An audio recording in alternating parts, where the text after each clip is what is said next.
49 kilometers to go, and this beautiful area of Italy, the marsh area of Italy,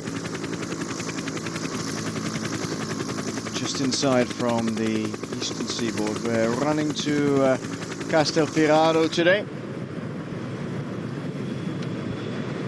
just famous for its accordion makers, but most famous for its battles in the wars for independence and unity. That's of course what we're celebrating in this year's Giro d'Italia. It's bylined Ride the Pink Line. That's what it's called, the Giro d'Italia Ride the Pink Line, and its route takes in 17 out of the 20 provinces this year in order to celebrate Italian unification, although, as we've said before, not all the states were unified at the same time. A lot of them came in a bit afterwards. Some of the Lombard states came in afterwards, as did Venice. I think Florence came in later as well, but there we are. Easily spottable at the back is Morelio Fischer in the Brazilian champions jersey. It doesn't get more outstanding than that, does it? Literally, stand out.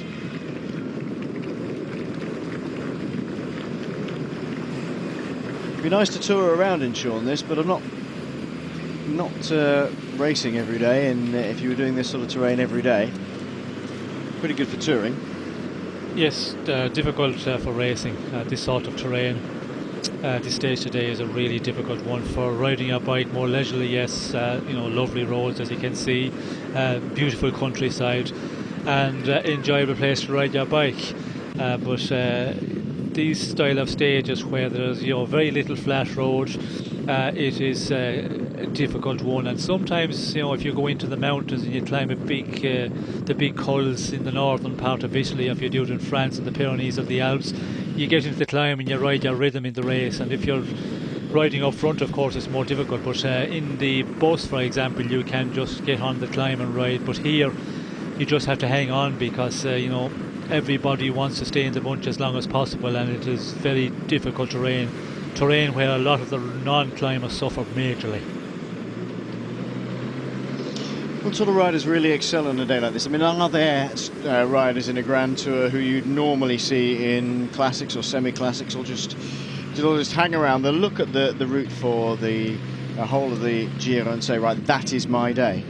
Well, I think the real sprinters have difficulty in a stage like today when it's aggressive racing. Although Patecchi, surprisingly, he was up there in that breakaway in the earlier part of the day, but he is going really well. I think he's in real good shape. He's climbing very well. We see him in this race already, and in the general classification, he's not that far down actually. Patecchi, he's only at 49 minutes for a sprinter.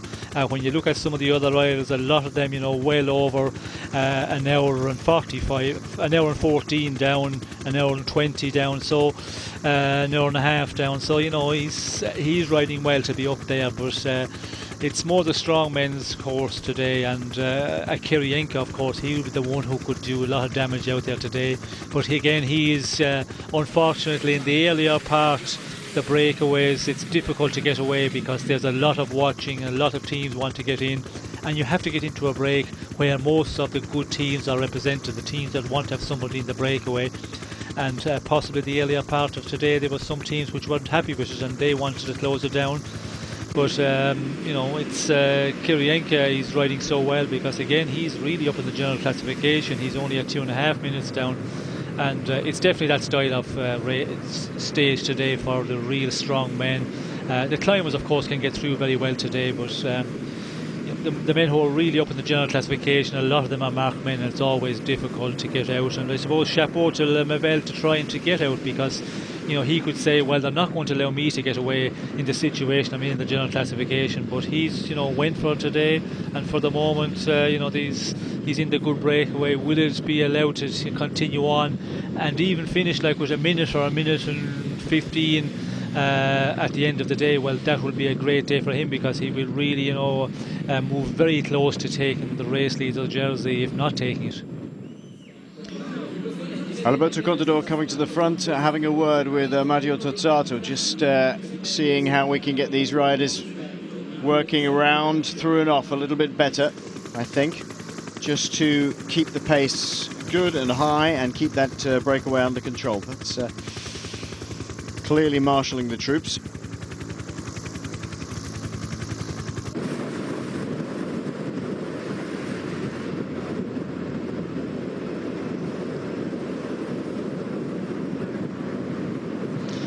Some of these descents look as if they're the sort of roads that have quite a few ruts in them from various bits and pieces and cracks on the side, and they also seem to be the sort of bends, curves that could catch you out if you're not a little careful.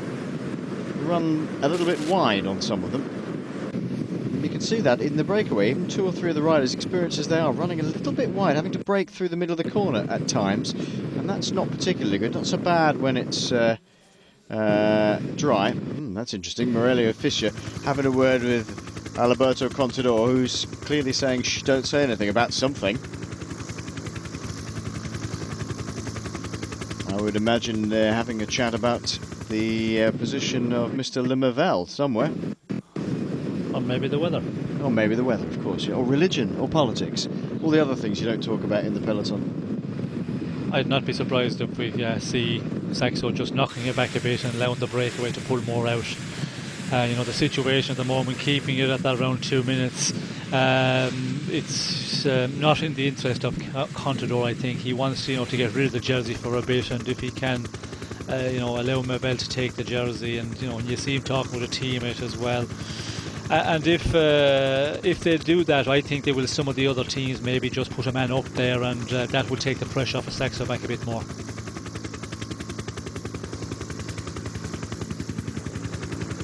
Terrific helicopter shots today. Looking down on this winding, conky route, as David Duffield would say. Tried ringing David this morning, but he wasn't in, so I hope he's now sitting in front of the television and watching our live coverage here on Eurosport and Eurosport HD. A lot of people are saying, why are the pictures from Italy in certain cases not as good as other pictures when it should be HD? Well, there's two things really. You might have an HD television, but if the pictures aren't shot in HD, then there's it doesn't make any difference. That's probably the reason. On the other hand, there's been a lot of picture breakup just through atmospheric, so that may well be the reason as well. Just reliving our map of a little earlier. 4 categorized climbs today, all of them 4th cats. So 12 points on offer for somebody who went over the top of all of them first. The leader of the mountains classification at the moment is Savini from Colnago CSF. They have a man in the breakaway, Frapporti. But so far today they've not featured at all in the day. There's your virtual standings. As we say, Christophe Nevegal is the virtual leader on the road. He's 1, 2, 3, 4 back there in the blue and white.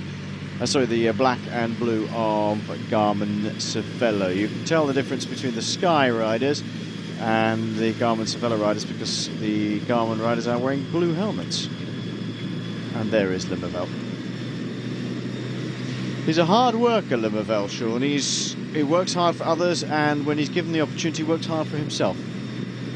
Well, I suppose all bikers are hard workers, and if you're a general classification rider who is going to be up there in the classement and already a top 10 place in the Tour of France for Nevegal, you have to be a hard worker. You don't get there just with talent on its own. There's a lot of work goes into training before the races, building up to the races, and in the events, of course, it is hard work. And bike racing is one of the hard games, I suppose, because when you see the riders in the big tours 3 weeks long, every day, although they have rest days, it's a hard sport, and it's hard graft, training and competition.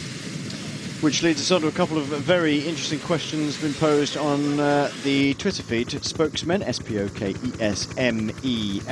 if you wish to partake. Why would that man there, Alberto Contador, want to get rid of a pink jersey, says Trevor Ward, being a new follower of bike riding. Why would he want to get rid of it? Well, I suppose, we're in day 11 of the tour. There's still, 10 days of very difficult racing to come. There's probably, 8 days of real mountain stages. And, to control the race all the way to the end in Milan, it's a difficult task. And I think he is, concerned that the team will pay the price later if you start controlling it now. And if you can just leave the jersey, go to somebody else, in this case Nevegal, who was really well positioned in the general classification to do that today, then you take the pressure off your team, you take the pressure off yourself as well. And we talked about Contador, and reading the articles in the Italian papers, he said the press demands every day after the stage when your race leader are very, very demanding. 1.5 hours, he said, after the finish, podium, the press conferences, and again you get to the hotel, you have lost 1.5 hours. So he's calculating there. And when you look at 10 days, you make the calculation. So there's a combination of things that he just liked to maybe get rid of it. And the way he's talking, Contador, he said that yesterday also. He said he didn't really control with his team, and it was HTC High Road had to take it up very early to keep the thing in the right direction, keep the breakaway under control, and not allowed to take too much time.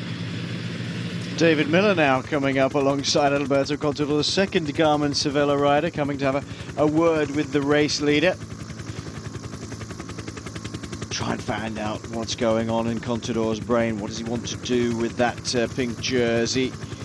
Is he going to hang on to it? Isn't he going to hang on to it? Shall we knock the pace back a little bit just to let Nevegal get a bit further out? At 2:25 now the break.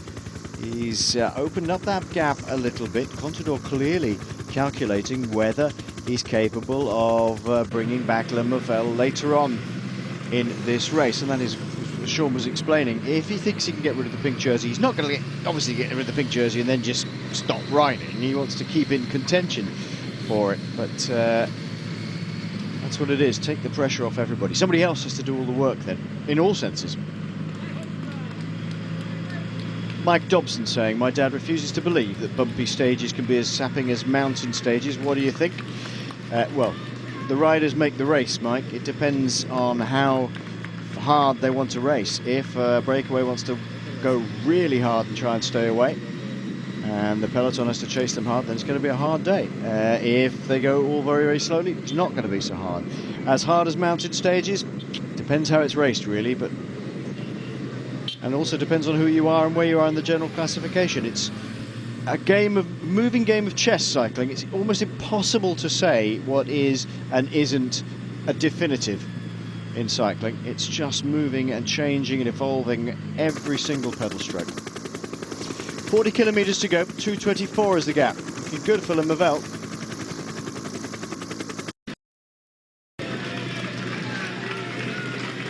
The Breakaway have 2 minutes and 18 seconds. It is bouncing around a little bit, the time gap. Since the gap has stabilised, it's been about 150 to 210. It's gone up a little bit more. We've already seen Morelio Fischer from Garmin Cervelo, the Brazilian national champion, coming up and having a chat to Alberto Contador, who clearly was saying, nope, look, let's not talk about it, don't want to talk about it. And then David Miller, more senior statesman, has come up. He's had a bit of a chat with Contador. Christophe Nevegal, of course, their rider in the Breakaway, was 1:19 down on the general classification this morning. And so is now the virtual leader on the road, because he's 2 minutes and 14 seconds ahead of the pink jersey at the moment. An early breakaway went. I say an early breakaway. 2 people went. Mercado was one of them. And he was brought immediately back in. And then, after a long, hard fight, 8 men went away and managed to establish a break, which sadly wasn't very long-lived, because the Peloton didn't want to let anybody get away too far. It was Rader, De Klerk, Kirienka, Pataki, Frapporti, Buit, Vizioso and Ventoso. It's an interesting breakaway, actually. Never got too much of a gap though. Never more than 2 minutes or so. But lots of people with vested interests in that group. But eventually that was brought back together, and another group managed to get away with about 75 kilometers or so to go. Marzano of Lampre, Moreno of Katusha, Nevegal, as they say, best placed man at 119 on the general classification. Agnoli of Liquigas, Konovalovas of Movistar, Stortoni of CSF Colnago, Kreisvik of Rabobank, Bettencourt and Tabori, both of Aqua and Sapone, and then they were joined by Lars Petter Nordhaug of the Sky team and Mercado of Radio Shack. What happens when the director, Sean, says, hey, we've missed the break, we've got to get up there? I mean, do they pick specific riders and say, get yourself up there? Yes, well, there's always the riders, you know, who are the domestiques in the team, the ones who are not up in the general classification, because the general classification riders, if you have riders in the team from that section of the classement up there, you know, in the contention for a top 10 place.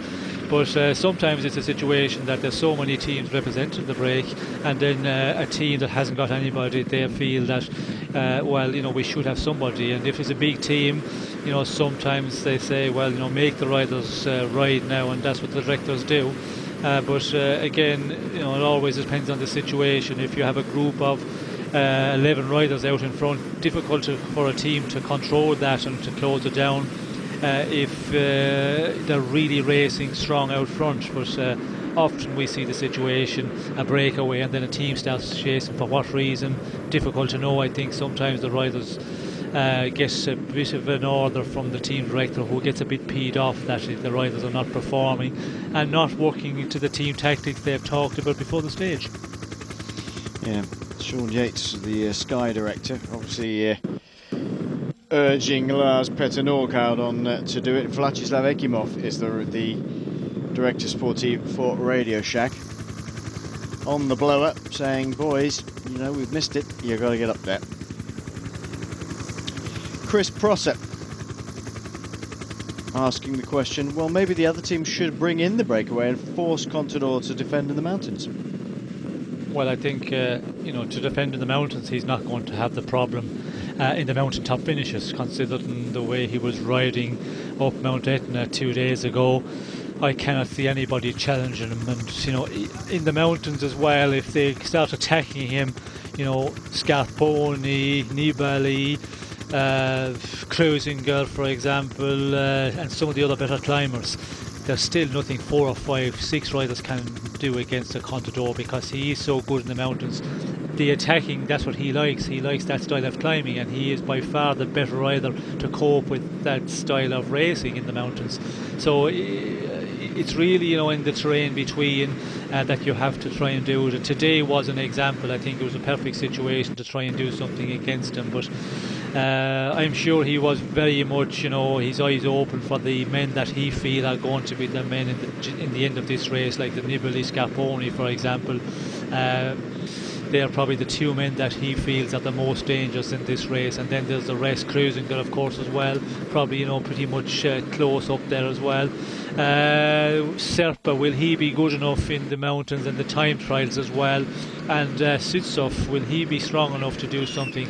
But, you know, they're the ones he seems to be controlling, and Nevegal maybe is the one he feels that he can allow to take maybe 2 or 3 minutes in the general classification at the moment, and in the final difficult week he can, you know, pull that back with relative ease. Of course, it's not just the pink jerseys team, the Saxo Bank team, that have to calculate whether they can let Nevegal go away and get enough time, but those people who are bunched around him, you know, Scarponi's the Lampre team, the team of Svitsov, or HTC High Road, sorry, they'll all be looking at whether they can let Nevegal get away, and there'll be maybe be a point at some time where they think, right, we've got to get on the front, help out with Saxo Bank and bring things back together a little bit. Of course, the main emphasis is on the pink jersey there, but those other teams have vested interests as well. Italian champions jersey, Visconti, just sitting behind Alberto Contador. 3 national champions jerseys in the same shot there. It was interesting. Goran Stangelli, the Slovenian champion, Morelia Fischer, the Brazilian champion, and as we've just seen, the third one there. Right, we're going to take a short break. Carlos Weylandt doing the water carrying job today, but a number of teams getting on the front now to cut down the breakaway gap. Not anything to do with the pink jersey now. It's all about getting in towards the end of the stage and the victory today. We've seen Visconti up towards the front, and his team, Farnese Vini, are getting in there thinking, right, it's time now to start working, helping out the other teams and bringing this back together for a finish which might suit us. We've got Lampre in there, we've got Aqua Sapone in there. They've got 2 men in the break, remember, but they're here for... they're going to be at the front for Stefano Garzelli. This is Roberto Moreno coming through to do his turn on the front of the breakaway. 1:45 is the gap. It will start to come down pretty quickly now. 31 seconds as other teams join the fray at the front. It's a tough stage. It's been up and down. It's beginning to flatten out at least at this point, and then they will kick up towards the end. Jérôme Pinault of the Quick Step team, we asked him exactly what he thinks of the stage today a little earlier.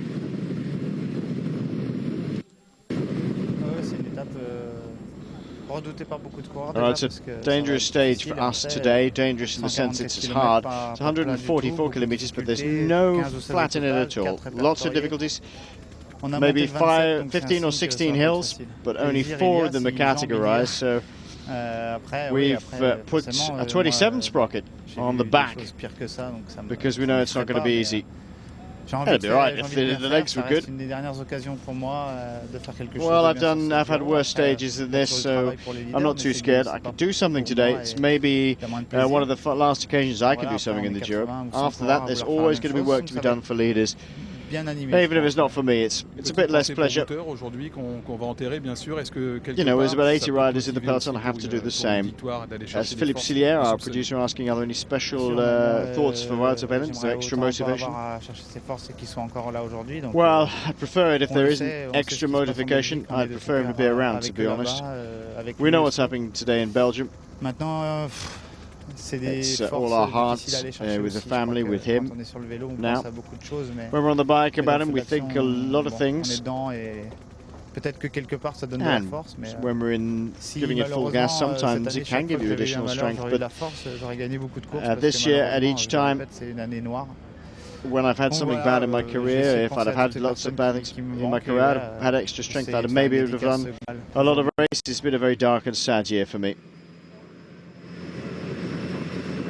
I'll think of all the people I've lost this year. So Jérôme having more than just the loss of Wouter Weylandt this year. 137 our gap. It would have been a good day for Pinault, Sean, if he'd managed to get in the break. It suits his style of racing. Yes, it is his terrain, and I am sure that he was thinking about trying to get into the break, but again, it depends on what sort of a day you're having. He's that style of rider who can, you know, excel in this sort of parcours, but sometimes, you know, you get a little bit of an off day, and when it's really aggressive racing in the beginning, you can be in difficulty. You can see what's happening out there in front. You can be, you know, 40, 50 position in the bunch, but if the legs are not able to do it, there's nothing more you can do and just have a look and see what's happening. And but if you're not good enough on the day, then there's not a lot you can do over this sort of terrain. Farnese Vini coming and doing their bit here on the front as well. Saxo Bank have been relieved of their duties for a while, at least. 1:37 the gap, 30 kilometers to go. The last bit of the route today, uphill, quite steep, quite a difficult run for 3 kilometers. It's an average of 6%, but there's a little ramp of about 10% just before the finish. And today it's going to be one for the strong men, people who I've tipped in the past, like De Luca, not in for a stage like this, not clearly in the top sort of form. Visconti there, wanting to ride towards the front. There's a number of riders who could excel at today's finish, Sean, but we must mention in a communique this morning, it said Article 15 of the race regulations do not apply today. Now, there's a number of things involved in Article 15. It talks about the diversion of cars away from the finish line at the 1 kilometre to go banner. But that's not really what's going to be an issue here today, because they're all going to get out of the way anyway. They're all going to be diverted. The section of regulation number 15 that really is interesting is that today it appears if Article 15 doesn't apply in toto, then if you have a mechanical or crash within the last 3 kilometres, which is what is usually the case, you get the time of the group that you were in as they cross the line. You get that time. So if you were in a large bunch that was 15 seconds off the winning rider, but you crashed within the last 3 kilometres, or more importantly, it's not about crashing, of course, it's about mechanical difficulties, you would get the same time as those riders who went over the line 15 seconds down on the winner. But it's not applying today, Sean. Why is it not applying? We suspect, well, we talked about it, that it's to avoid abuse of the situation and fake a mechanical. Yes. Do you think that's still the case? Exactly. I think the mountaintop finish is okay when you have a big mountain, but today a small climb, you could get the riders abusing the situation. And when you look at the running as well, it really kicks up with 3 kilometres to go. If you're a little bit in difficulty there, you can always say you had a mechanical problem, stop with 2.5 kilometres to go, change your wheel and say you had a flat. It is one of these climbs, where you can try that, and it's not the first time this situation have been abused. I think that the chief commissar looked at that today and he said, no, today is not a day where we can allow this 3 kilometres situation, the regulation to be enforced, so take it out. Everybody has to fight all the way to the finish here today, and the time is taken when you go over the finish line. And I think it's a good situation because when you look at the run-in, it is a one where you could see riders trying to avail of, the tricks in the cycling book. Come on, let us into the tricks of the cycling book. What do you do if you want to avoid suffering in that last 3 kilometres? What do you do? Well, of course, if you're a little bit off in the group coming in the final 5 kilometres, for example, and then when you get to the 3 kilometres, you're in 6th position for some reason, and you can see up front that you're starting to split, and there's a group going ahead, maybe of 20 riders pulling out an advantage, and they're going to go away. Immediately go over the 3 kilometres, you can pull over to the side, take a wheel out, and put the wheel up in the air as you do when you have a mechanical problem. You can also leave the air out very quickly. Riders can do that so well. You just unscrew your valve a little bit and also leave the air out as you have the wheel in the air, and then you're credited with the same time as the group you're in, and that will be the group of all the big favourites. So it is a one which is it's been abused before, and the commissars are really tight on that one. Roberto Moreno turning those pedals over just a little bit quicker than the others, with Valerio Agnoli in his wheel. Agnoli keen to amass points in the mountains competition, although he's not going to take it over today.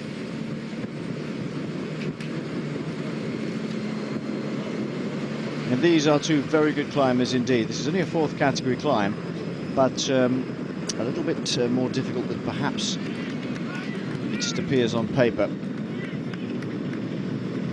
Agnoli deciding maybe he hasn't got it in the legs, and Moreno over the top of this climb first. No, Agnoli has gone from there. That's a little bit more purposeful from Moreno. I'm not sure he's going to wait for the rest now. No, I think this is the only way some of those riders are going to succeed. To stay away to the finish, and the ones who are a long ways down in the general classification, Moreno, he's at 14 minutes plus down, so with this group now of 11 riders, you have to try and get away. If you're a rider that's further down the general classification, there's no point in trying to get away with Christophe Nevegal or Stephen Kreiswick, for example, because they're very much up in the general classification, and the riders know that it's being controlled from the rear by a lot of riders and a lot of teams back in the bunch. So you have to get away from the men who are danger in the general classification, and that's what's going to happen here, because it is their only chance for some of those riders up in the breakaway to have any opportunity to go on and to go for a stage victory. Sorry, Dibby B. Sneaky, I've never thought of that. You're spoiling my innocence about things that could be done in the last 3 kilometres. As we said, it's a very, very complicated sport, cycling. Every single metre that they cover, the race is evolving in one way or another. There's all sorts of things go on, not just tactics between all the different teams, but there's the way the riders feel, where they find themselves in the peloton can affect the race strategy as you go on. There's gamesmanship. There's all sorts of little deals to be done here. You scratch my back, I'll scratch yours. All happens in cycling, you know. And we could see some of them on our screens just some moments ago. We could Absolutely, see yeah. Miller talking with Contador, and I'm sure he was saying to Contador or Christophe, he's not going to last in the mountains. You can allow him to take 3 or 4 minutes, no problem, and he will lose that in the final week of this race. And it was surely going on there, because we could see the Garmin riders, you know, going to Contador and talking and trying to just calm him down and assure him that Nevegal was no danger, no later on this race. Yes, it's a funny situation to have happen, isn't it? Saying this is he's no threat whatsoever in the mountains. Last opportunity to get water bottles, by the way. At this point, inside the last 20k, they're not going to be allowed to take any liquid or sustenance on whatsoever, so they're getting in while they can now. It says 25.9 kilometres, but that's probably the best point. You might get somebody a little bit later on, but it's doubtful. Roberto Moreno taking... This is the point. We were talking about energy gels yesterday. When do you take your energy gels? When do you want to do things? This is what you need. You need an instant hit, lots of energy now. He's only got 25 to go, so he takes it now.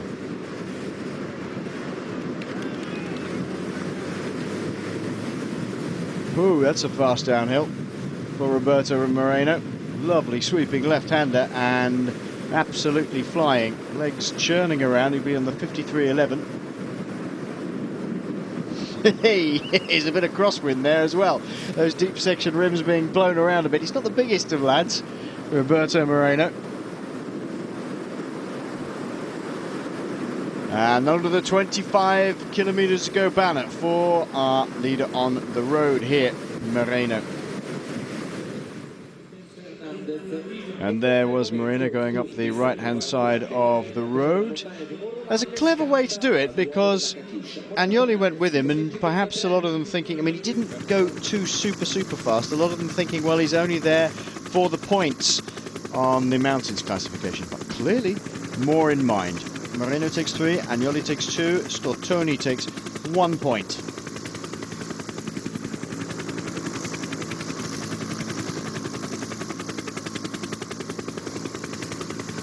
.146, 24 kilometres to go.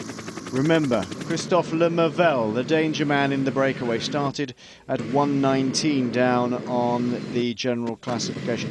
It's 143 from this man here, Roberto Moreno, back to the peloton. So it's probably 120, 110 back from the middle group.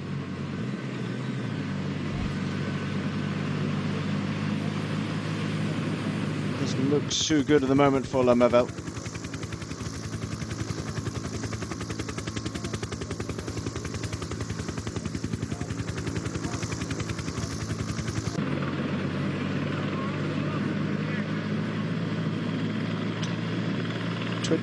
.7 kilometres then for Moreno. Still a big task to stay out. He's a good climber, but there are a number of riders behind who want to catch up with this. Lemavelle amongst them.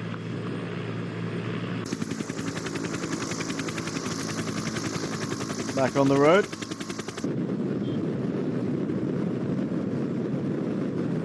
With Stortoni. And they're beginning to break up now, this group. Well, we heard Jerome Pino talking a little bit earlier about today's race, and also about his former teammate and friend Wouter Weylandt. The funeral of Wouter Weylandt is in Belgium today. It took place a little bit earlier in Belgium today. We've managed to receive pictures of that, and we'll pay our respects to him silently now.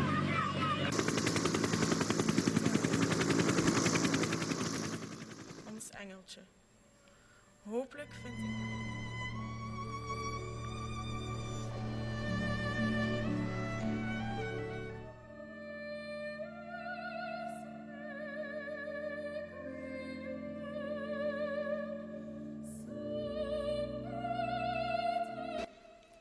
reed menig ronde van Frankrijk en dat ging zelfs toen al gepaard met spectaculaire valpartijen.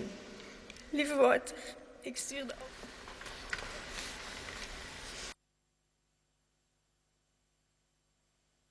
He helped me out, showed me around, invited me along with his friends. He was always willing to share a smile and a joke, or listen if you needed him. We can take solace in his joy for life. He lived his life. I'm grateful to have had the pleasure of knowing him.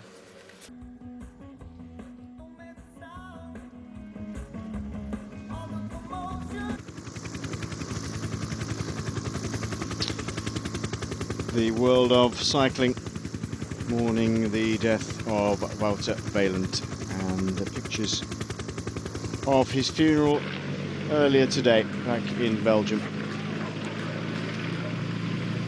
Meanwhile, Giro d'Italia goes on here, 22.8 kilometres to go. It's Stortoni who's trying to bridge the gap over to Moreno at the moment. Still a big task, Sean, ahead of Roberto Moreno.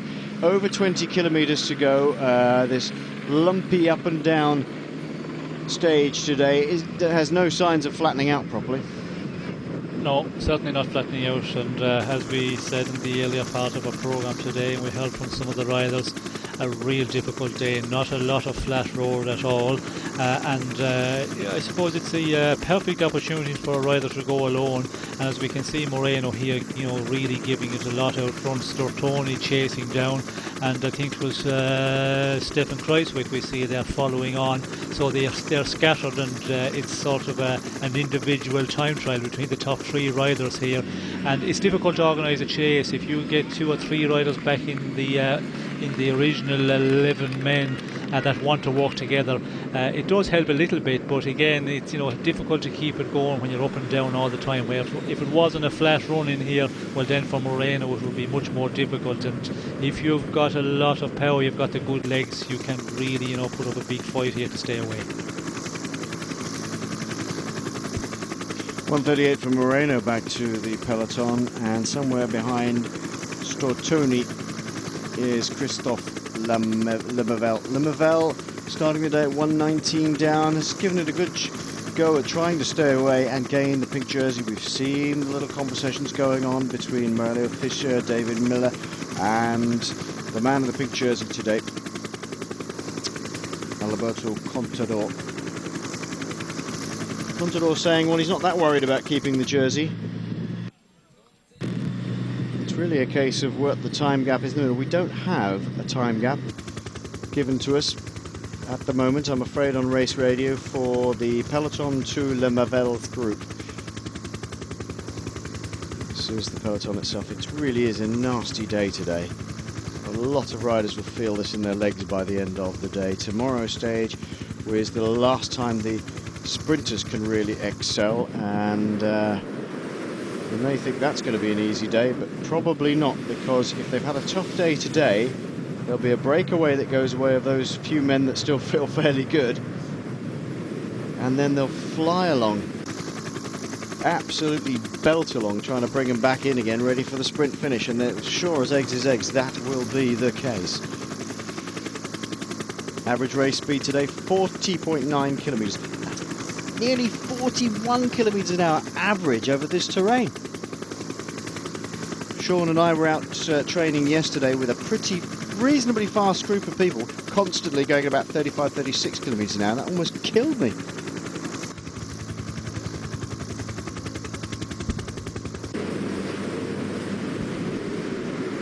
.144 is the gap, under 20 kilometres to go for Daniel Moreno.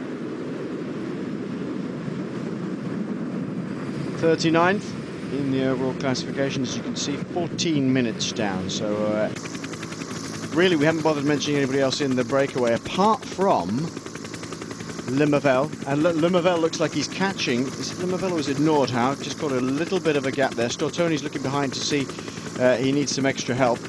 Oh no, it's actually Konovalovas of Movistar, and the rest of the group coming back to Stortoni. We saw Stortoni not too far off the back of Roberto Moreno's wheel. Well, they'll start working together. They're still going well, through and off, through and off, through and off, wheeling through. We haven't mentioned any other riders other than Nevegal or Grossglockner because they're so far down on the GC. Much further down on the GC and no real threat whatsoever.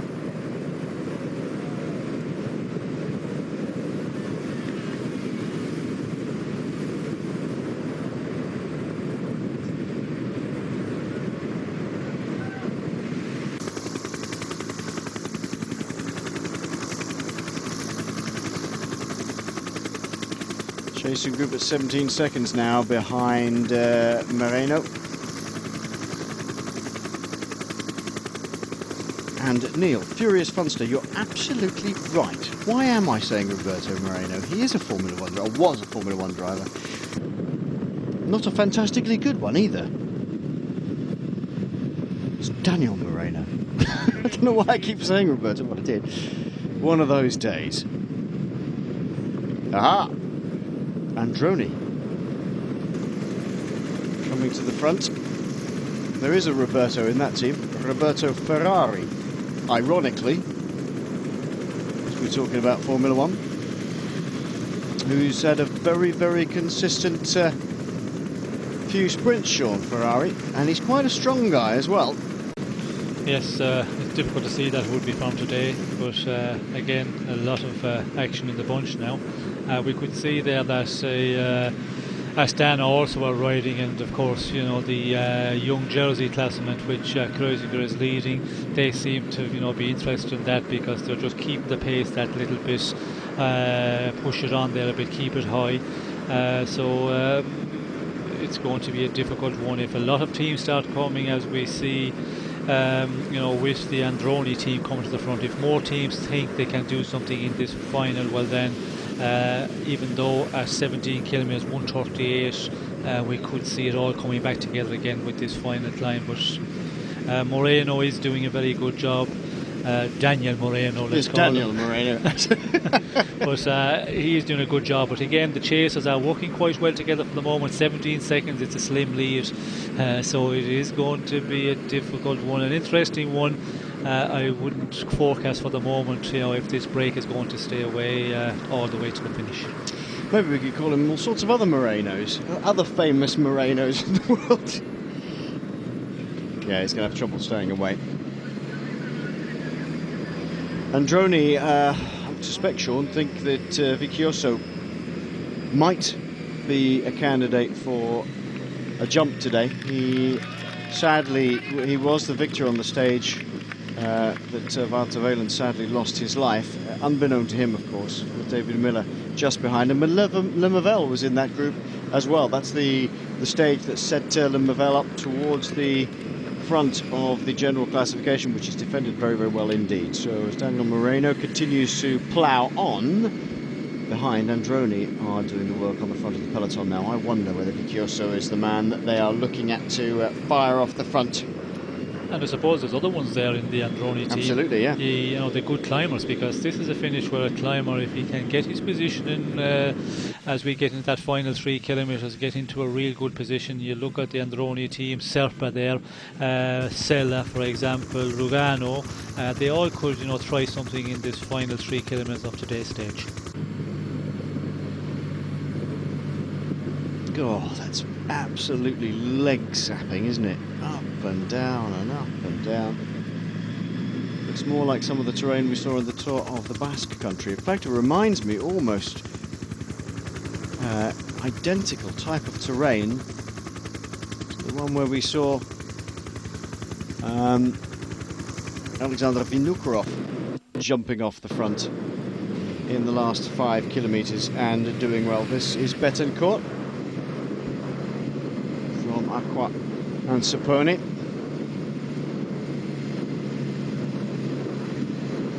Carlos Betancourt, the Colombian rider. And Mercado is saying, is anybody going to go after him? They need to continue riding together, Sean, these chasing riders, to bring back Daniel Moreno. Yes, well, they need to pull together a number of them. And it looked like they're a little while back they were working well together, but again, when you see riders you know, attacking out of the group and going alone chasing, our leader Moreno down. It's not a good situation. Although the advantage still is 17 seconds. He needs to pull more of an advantage out on his original breakaway companions to have a chance to stay in there, because if they stay at that 17 seconds, 20 seconds when we get to the final 3 kilometres, it's difficult for a lone rider out in front, where with the chasers, when there's a group, there's always some riders sitting in and getting carried along, and they can go real fast in that final 3 kilometres uphill. Daniel Moreno's got 12 seconds ahead. He's got 12 seconds on Betancourt, and the group of 9 behind is at about 24 seconds back, and they're beginning to split and fracture as Lars Petter Nordhaug goes after Betancourt now. Ooh, it's a difficult situation. 15 kilometres to go. I like this one. Talking of Morenos that we could give different names to Daniel for. Rita Moreno, says Coral. Rita Moreno played Anita in West Side Story. We could call him Rita from now on.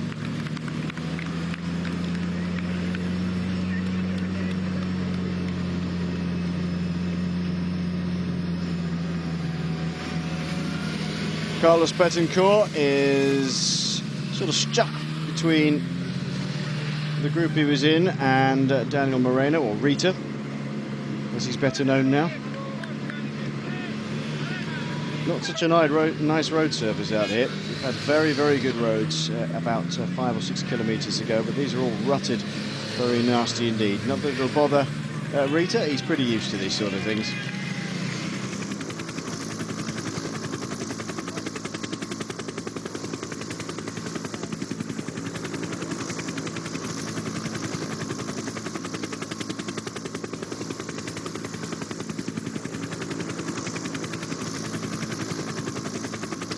It does sort of remind me of the Basque stage in the Tour of the Basque Country that Alexander Vinokurov got away in, but that was a bit closer to the line.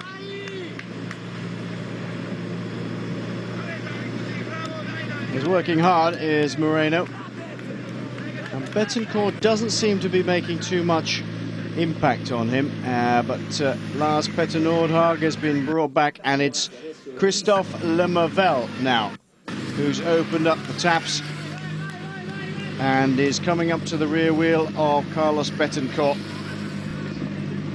He's got with him Steven Kruijswijk, the two best men on the general classification. Conor Valobas of Movistar is just behind them. Lemavelle, very strong rider, goes past Betancourt, 15k to go.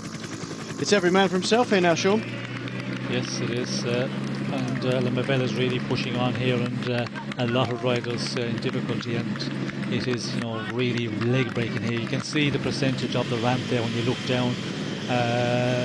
Very, very difficult roads, and they just go on and on all the way to the finish, and then the final number of kilometres to finish, it's the same situation. But a big battle here, and it's interesting to see now if the Peloton can really up the pace enough to pull back those guys. But Daniel Moreno is putting up a great battle here, and he is going to give it everything, because the situation is now there's nothing more to do, just give it 100% and see if he can hold off. 120 for the main peloton over the group of Christophe Lemavelle. He was 119 down on the GC today, and he's driving this one along now. Well, they're going to let him do it as well, Sean, aren't they? Because it's all down to him today. If he wants to take the pink jersey, he's got to ride and take it. Yes, well, I think he's the one who have a lot to gain. First of all, to try and get the pink jersey, or otherwise to keep as much time advantage as he can from the main bunch, and just for the general classification for later on. The other riders here, I think the interest has gone out of it, and we see Steven Kruijswijk there. He probably feels, well, his chance to take the white jersey is melting away. But the other riders then are just thinking about the stage victory. They're going to sit on Lemavelle, leave him do all the driving, and try and have a big go for the stage victory.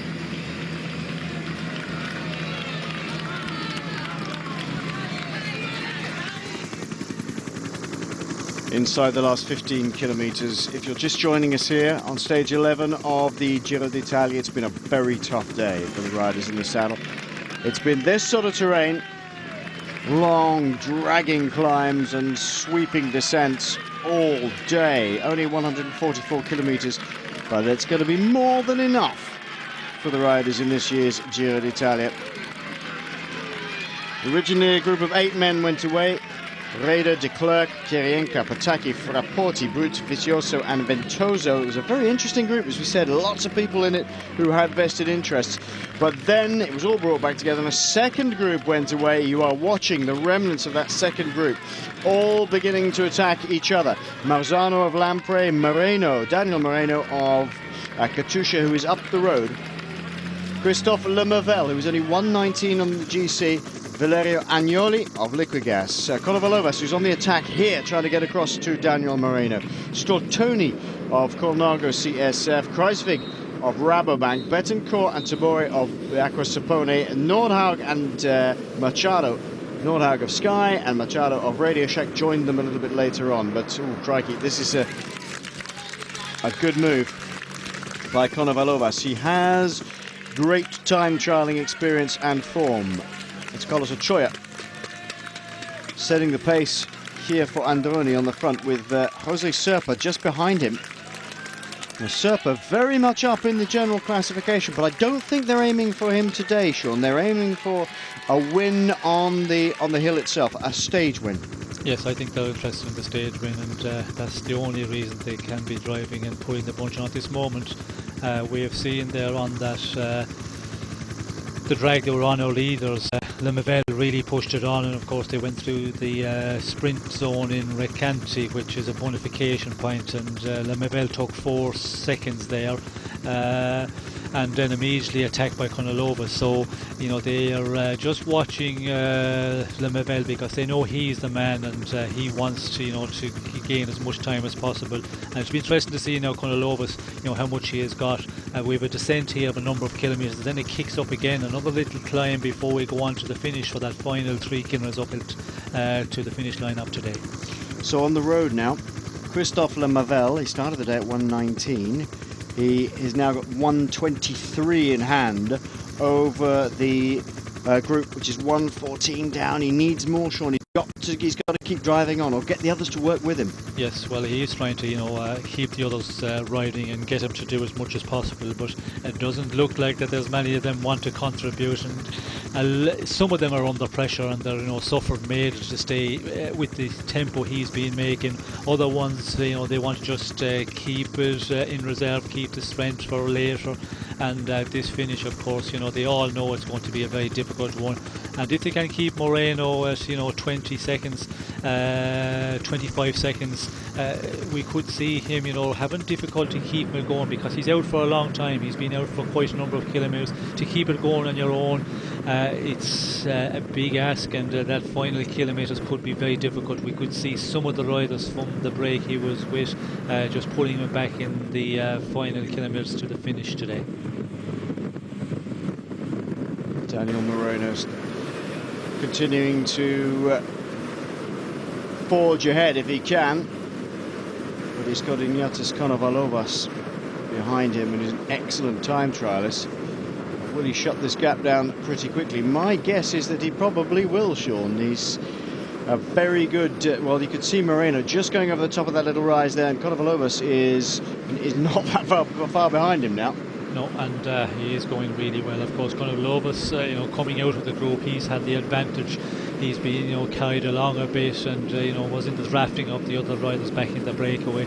As we can see, he's coming very, very quickly up to our leader, Daniel Moreno. But again, when we get to the next climb, which is not a very long one, I reckon, you know, 1 kilometre to 1.5 kilometres, it kicks uphill, then down again, a couple of kilometres of descent, and the final run to the finish.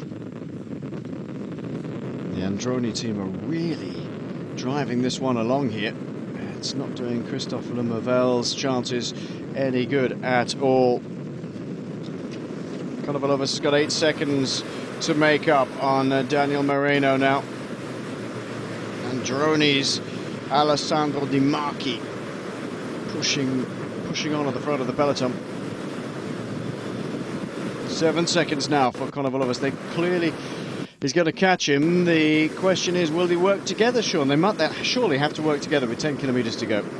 Well, I think, yes, they should work together. But again, Konovalovas is making a big effort here to get up to Moreno. And when it starts going uphill again, that's where he might be in a little bit of difficulty. But Konovalovas is, a very strong, very powerful rider. As he goes on here, he just attacks him. But will Moreno respond? Will he be able to respond? Nope. No. Well, I thought they were going. Maybe. Possibly. No. Could be. Come on, Rita. Yeah, that's it. I'm afraid Konovalovas has just gone straight past, and Daniel Moreno, no chance. This is the group containing Christophe Lemaivel, though, and they're working together.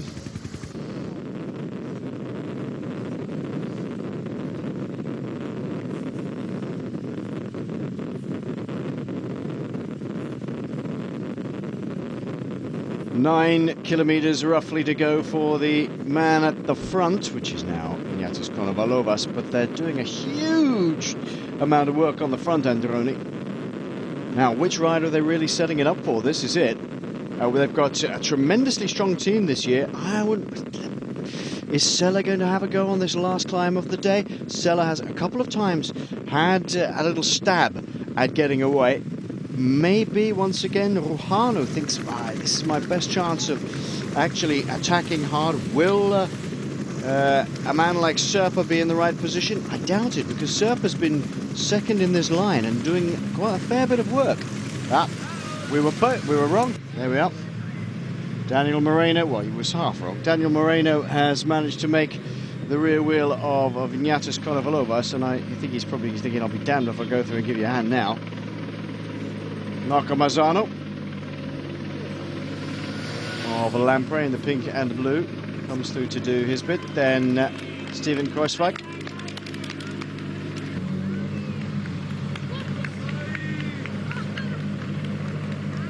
Got a fair old gap, these two, though.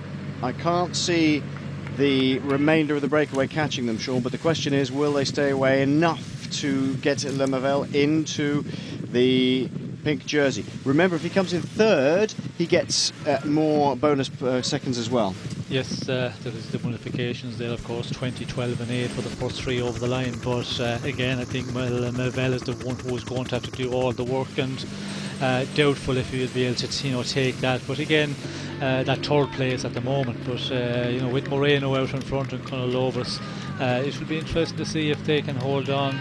I think Moreno is starting to suffer, and we can understand why. Konovalovas, he was really going fast on that downhill section, and that's where he is the specialist, the big time trials. Now he is suffering a bit more, and Lemaivel just continues on to work here, and we can see him looking about, shaking his head. Guys, what's happening here? We must all try and ride.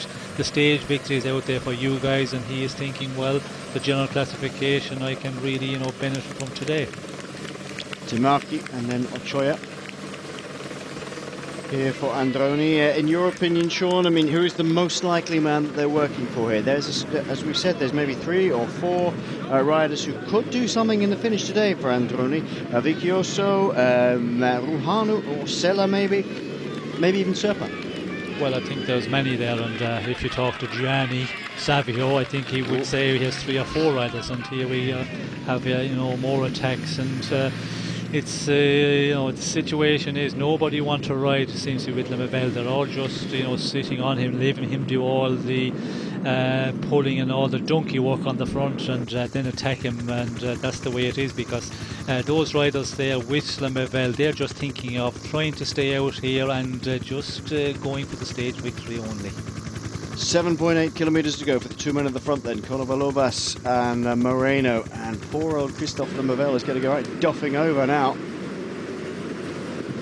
And I'm not surprised. He's the man with the most to gain in the general classification, and the other riders around him letting him do that work for the last 5 or 6 kilometres and then attacking him. Stortoni has gone away with Steven Kruijswijk behind him, and still Lemaivel fights on to try and get back to Stortoni's wheel, but 33 seconds now for the first group on the road. It's going to come down really quickly. Androni absolutely burying themselves here, Sean. There's a whole lot of teams going to benefit from that. Yes, well, there's riders going to benefit, and a lot of teams benefiting as well. And you know, the Androni team, it's going to be a tight one here to pull the all the breakaway riders back. The two we have out in front, you know, coming just under 7 kilometres to go. They should be able to hold on, but the Androni team are just setting a fierce, hectic, fast pace, and this final run-in, we could see a lot of these, if not all of these breakaway riders having difficulty holding on out there.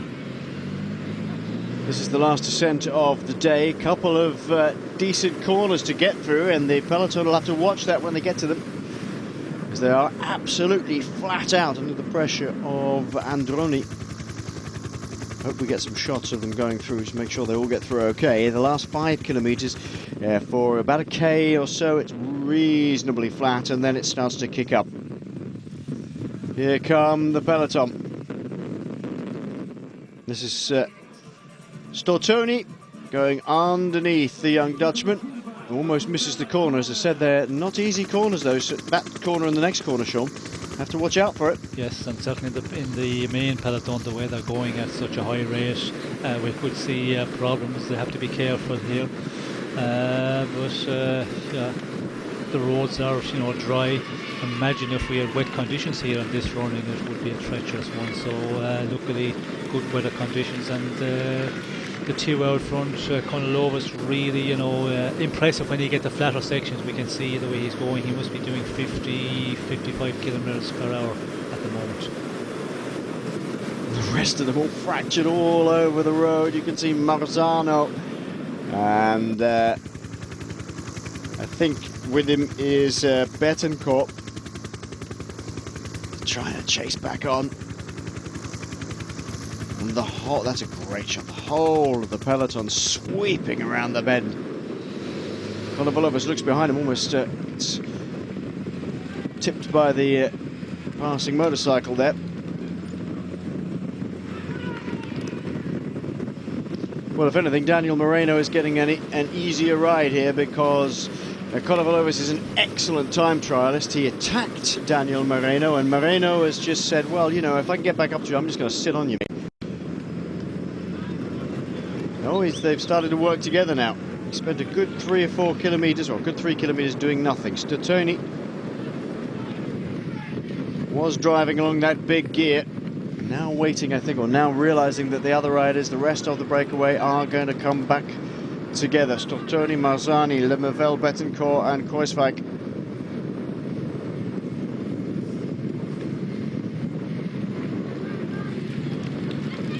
Stortoni's had a good day today. He really has been pretty active. And Alessandro Patacchi here on the front. And Lamprey beginning to marshal the forces with 4 kilometres to go for, we would guess, Michele Scarponi. Looks to me as if these two here, though, Sean, are going to contest the finish. Yes. Possibly, maybe. Well, it looks it's looking good for the two. Over 30 seconds, 34 seconds in an advantage, and you know, back in that group of Nevegal, they're, you know, not organised. They're leaving all the work to Nevegal, and then they go in the attack. And unless they change their tactic here and say, look, this is our opportunity now to get back to our two leaders, and they start riding 3 or 4 with Nevegal, it's the only way. But it looks very good at the moment for our two leaders, Konolovas and Moreno. Yeah, you're seeing some of the riders already pulling off. Marzano not wanting to take some work on the front. Christophe Nevegal knowing he has to get there and try and push that group on even more. They've only got, these two riders here have got 55 seconds over the peloton itself. Christophe Nevegal, doesn't look like it's going to happen for him today, Sean. A brave effort, but I don't think he's going to pull on pink this evening. No, I don't see him pulling on pink at all. It's you know, going to be a matter now, or a question, you know, how much can he gain in the overall classification, the general classification. And we can see he's still riding there, but he is looking very tired, because he has been doing the big majority of the pulling on the front. But he has to keep it going and see can he hold on to some handful of seconds and move up in the general classification, because that is all he's going to get out of the day.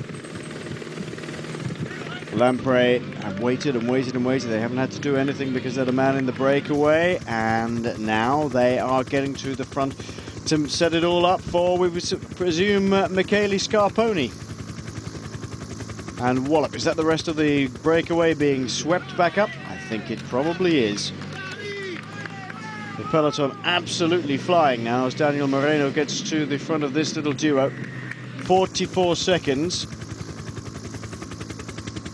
And still, of course, we've got these two men to catch. It's not over yet, Sean. They came flying through there, really flying through. Certainly not over, and they have to really dig deep here. The two have shared the pulling on the front, because the bunch, as we can see, they've swallowed up all of the breakaway. I think this is the last one, Kreisweg, to be pulled back by the bunch from the original breakaway. And the two out front, we see 40 seconds, but that can come down so quickly if there's a team. And here we go, Lamprey taking it up, and if they can really keep a very high pace, we could see our two having difficulty to hold on.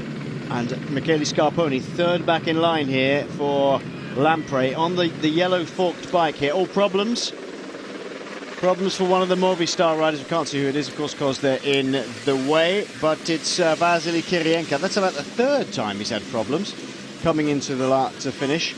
But he's got to get going here, because remember a little bit of a crash there. Remember, the 3 kilometer rule is not applying, so he's got to get back on and ride. Valerio Agnoli also involved in that, probably tired from the breakaway. But Lamprey really driving it on here. 1, 2, 3 back in line is Michele Scarponi. You can recognise him from the fluorescent yellow on his bike, but see the way Alberto Contador shadows him straight away. He's on his wheel.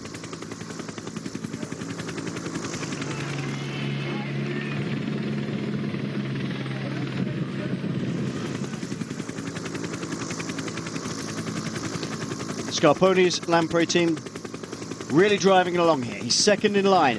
Third, back in the pink jersey, of course, the black shorts, is Alberto Contador, the race leader. Then behind him is Roman Kreuziger. And another attack that looks like Pirazzi, who's gone on the attack once again. This is Stefano Pirazzi. He's had a couple of really hard attacks. And he likes these sort of finishes, and he's timed this one a bit better now, Sean. The last two he didn't do too well. Yes, and we've seen him before, Pirazzi going in the attack, and he should have fixed his glasses before he went to the attack. He lost a fraction there. He attacked first and then was fixing his glasses about, and he should have done that before he went to the attack. But it's a good attack, because we're seeing the bunch here. They've been really going out at a fast pace, and for anybody to try and attack, you have to have the good legs. Riders coming and being shelled out the back of the peloton here. Remember, the 3 kilometer rule does not apply today. Regulation number 15, meaning if you have a mechanical or a crash in the last 3 kilometers, bad luck for Agnoli and Kirienka. They've just got to get back on their bikes and ride, if they can, of course. 11 seconds from the pink jersey up to our leading 2 riders, Daniel Moreno and the excellent time trialist Ignatius Konovalovas, who's won the stage in the Giro d'Italia. Pirazzi, no, it's not going to happen for him again. Stefano Pirazzi, get a prize today for being aggressive, but it's not going to happen for you. You've got to be super strong to get away from a peloton going at that speed. Under the 1 kilometer to go banner then for our 2 leading men, and it's about 10 seconds is the gap. This is where it's going to really ramp up again. There's a 10% gradient here. Roman Kreuziger looking good. Nibali up towards the front as well, as Pirazzi goes out the back door. And Konovalovas looks as though he's dragging Daniel Moreno up towards the finish. I would not be surprised at 700 meters if Daniel Moreno doesn't spring a little surprise on Konovalovas here. He's looking over his shoulder. The two of them still working together. Oh, I'm surprised he's gone so early, Daniel Moreno. Panic. Meanwhile, behind, there's Cataldo just going through the shot in the blue and white of Quick Step. And Sean, do you think it's over for these two? I don't think they're going to make it because the way the bunch is coming, and surely they'll someone take it up that bit early. Still 500 metres to go, but Moreno, putting in a big and a brave effort here. Clearly, he was very, very strong. He's did a bit of sitting on of Ignatius Konovalovas, but with 400 metres to go, he's got to give it everything he can now. The steepest part of this run in. Now, who's going to attack from behind?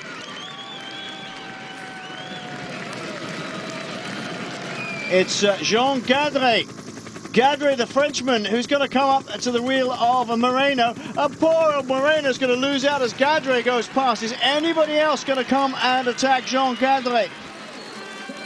Gardeccia goes past. Cataldo, I think it is, for Quick-Step. And now, Giovanni Visconti having a go as well as Joaquim Rodriguez comes through. Gardeccia has to hang on. The former French mountain biker turned roadie. That is a superb attack, and he gets the win. The win goes to the Frenchman, Jean Gardeccia, and that is the biggest single win of his career. He's been threatening to do something for a long time. He's either just a little bit too far behind in the power stakes on the really big mountains, or attacks in just the wrong place. But today, it was absolutely perfect for Jean Gardeccia. Joaquim Rodriguez it was who was coming up on the far side of the road. You could see him on the left-hand side of your shot, coming out of the peloton. We mentioned him as being a good finisher today. Once again, he gets stuffed in the last climb. Rodriguez. Visconti looked to be the third man over the line, but again, Gardeccia, perfect timing, just the real good time to go, but very, very strong Gardeccia there, because the percentage is really difficult. But Joaquim Rodriguez not at his best, because if he was really good, he would attack that at 200 metres to go. Jean Gardeccia, for once, he's got the timing absolutely perfect. Daniel Moreno looked over his shoulder to see Gardeccia arriving at speed. Little look up from Moreno. Oh, sit back down, it's all over for me. At 200 metres to go. How demoralising is that? And Gardeccia, that's a real leg-sapping, lung-bursting effort, isn't it? Giving it everything for about 450 metres or so. Contador was fifth. Kreuziger 6th, Cataldo 7th, Scarponi 8th, Lastras 9th, and Nibali 10th. So some of the really big favourites missing out here. That's a great attack by Jean Gardeccia. You can see Joaquim Rodriguez in the wheel there. And I think you're right, Sean. Visconti is the third man over the line. There is Visconti. Fourth, I think, was Serpa. We'll have to get confirmation of that, but it looked a lot like Jose Serpa to me, and that is impressive if it is. Dario Cataldo was a man who led out. Oh, Gappy Gardeccia making the win.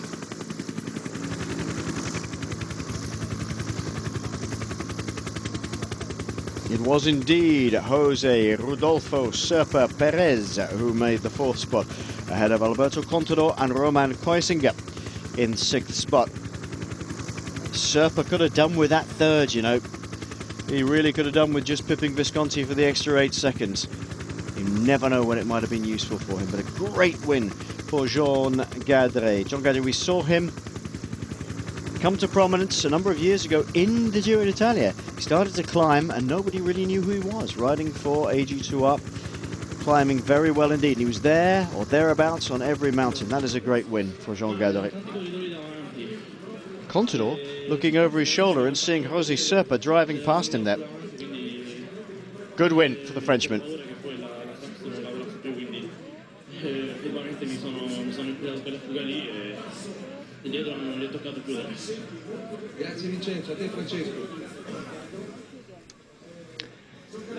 Well, it's about time really, isn't it, for Gardeccia? Sean, he's been waiting for something like this for a long time. He's never short of aggression and trying. We saw him on Etna having a go, but just didn't have the legs. And he's one of those guys who's so amazingly talented, but he's got to find exactly the right stage for him. Yes, he's a brilliant climber, and he's, a lot of the time he stays with the big favourites, just follows the race and then tries something in the very end, like today or like on Etna. But it's always difficult against the super climbers and the big favourites. But today it worked for him, and he did a perfect job. The timing was real good to get out of the group and deserves a stage victory. And we've seen him in this race; he's in good form, and he just confirmed that once again today. The loser today, after the brave efforts of the earlier, was Christophe Lemaivel. He slips to 4th on the GC, only a few seconds though. Vincenzo Nibali moving above him, leapfrogging above him, then Michele Scarponi in 5th, and Arroyo still hanging in there in 6th spot. Alberto Contador though keeps the pink jersey, and Konstantin Svitsov still at under a minute behind him, just managing to hang in there for another finish and keeping himself in contention. Kleisinger in 7th, Serpa in 8th, Cataldo 9th, Carrara 10th, and Igor Anton in 11th. So all those riders finishing in the top group. But a brilliant win for the Frenchman Jean Gadret, who finally has pulled off the big one in a Grand Tour, winning here on stage 11 of the Giro d'Italia.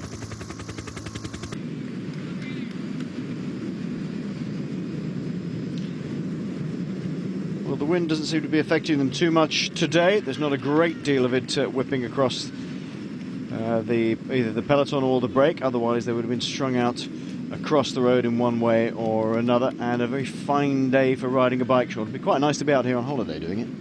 Yes, it would be, and better to be lying on the beach on holiday. But yes, it's a nice place to ride your bike. Maybe not, the time of the year when it's really busy, holiday time. I would reckon a lot of traffic in this area, so I wouldn't think it's the best place. We've had some better terrain, we've been over some better roads, and the flat roads can be boring as well, where we've been in some of the mountains. Like yesterday's stage, it was spectacular. Little hills, 3 and 4 kilometers. They are perfect for casual bike racing or bike riding, let's call it. And they're the ones I would certainly prefer, and I think the majority of bike riders, leisure cyclists, they prefer a little bit of hill, a little bit of variety, because the flat roads, it can get very boring. And today is going to be a long stage for a lot of the riders here, just sitting in the bunch and waiting until they get to that point where the race will really kick off in the last 25-30 kilometres. And the general classification riders, a lot of them will be just looking forward to getting today's stage over with. This area, of course, talking about people coming here for holidays and biking holidays, Gianni and all these places up and down the coast. If you want to be a biker, you just head inland, don't you, to places like San Marino and Urbino and so forth, where it's a lot more like it was yesterday. But just going back to yesterday's stage, Jean Gadret over those lumpy sections that used to be quite nice for leisure riding, but not so good when you're racing. Jean Gadret absolutely timing that perfectly yesterday. First win for quite a while. Yes, the last win it was in 2008 in the Tour de l'Ain, which is in the month of August. It's one of the first races I think they have after the Tour of France. If you look at yesterday, 57 kilos I was reading his weight, so he's a real lightweight, and real good performance yesterday. He see that there was a little moment of hesitation. He just went for perfect time, and unfortunately for Moreno, the last 100 meters, 150 meters, that's much too long. But Gadret, we know him from the Tour of France last year. He was, very much up there, and we'll remember the problem he had with Nicholas Roach when he had a flat tyre, and he was supposed to hand the wheel over, but he just kept on riding, and there was a little bit of friction within the team. So yes, eventually he gets a victory, because he's been in the Tour of Italy for quite a number of years, and I think was it 2005 he became professional, actually, with surprisingly a Belgium team, Chocolat Jack. But I suppose it was more for his mountain bike cyclocross qualities.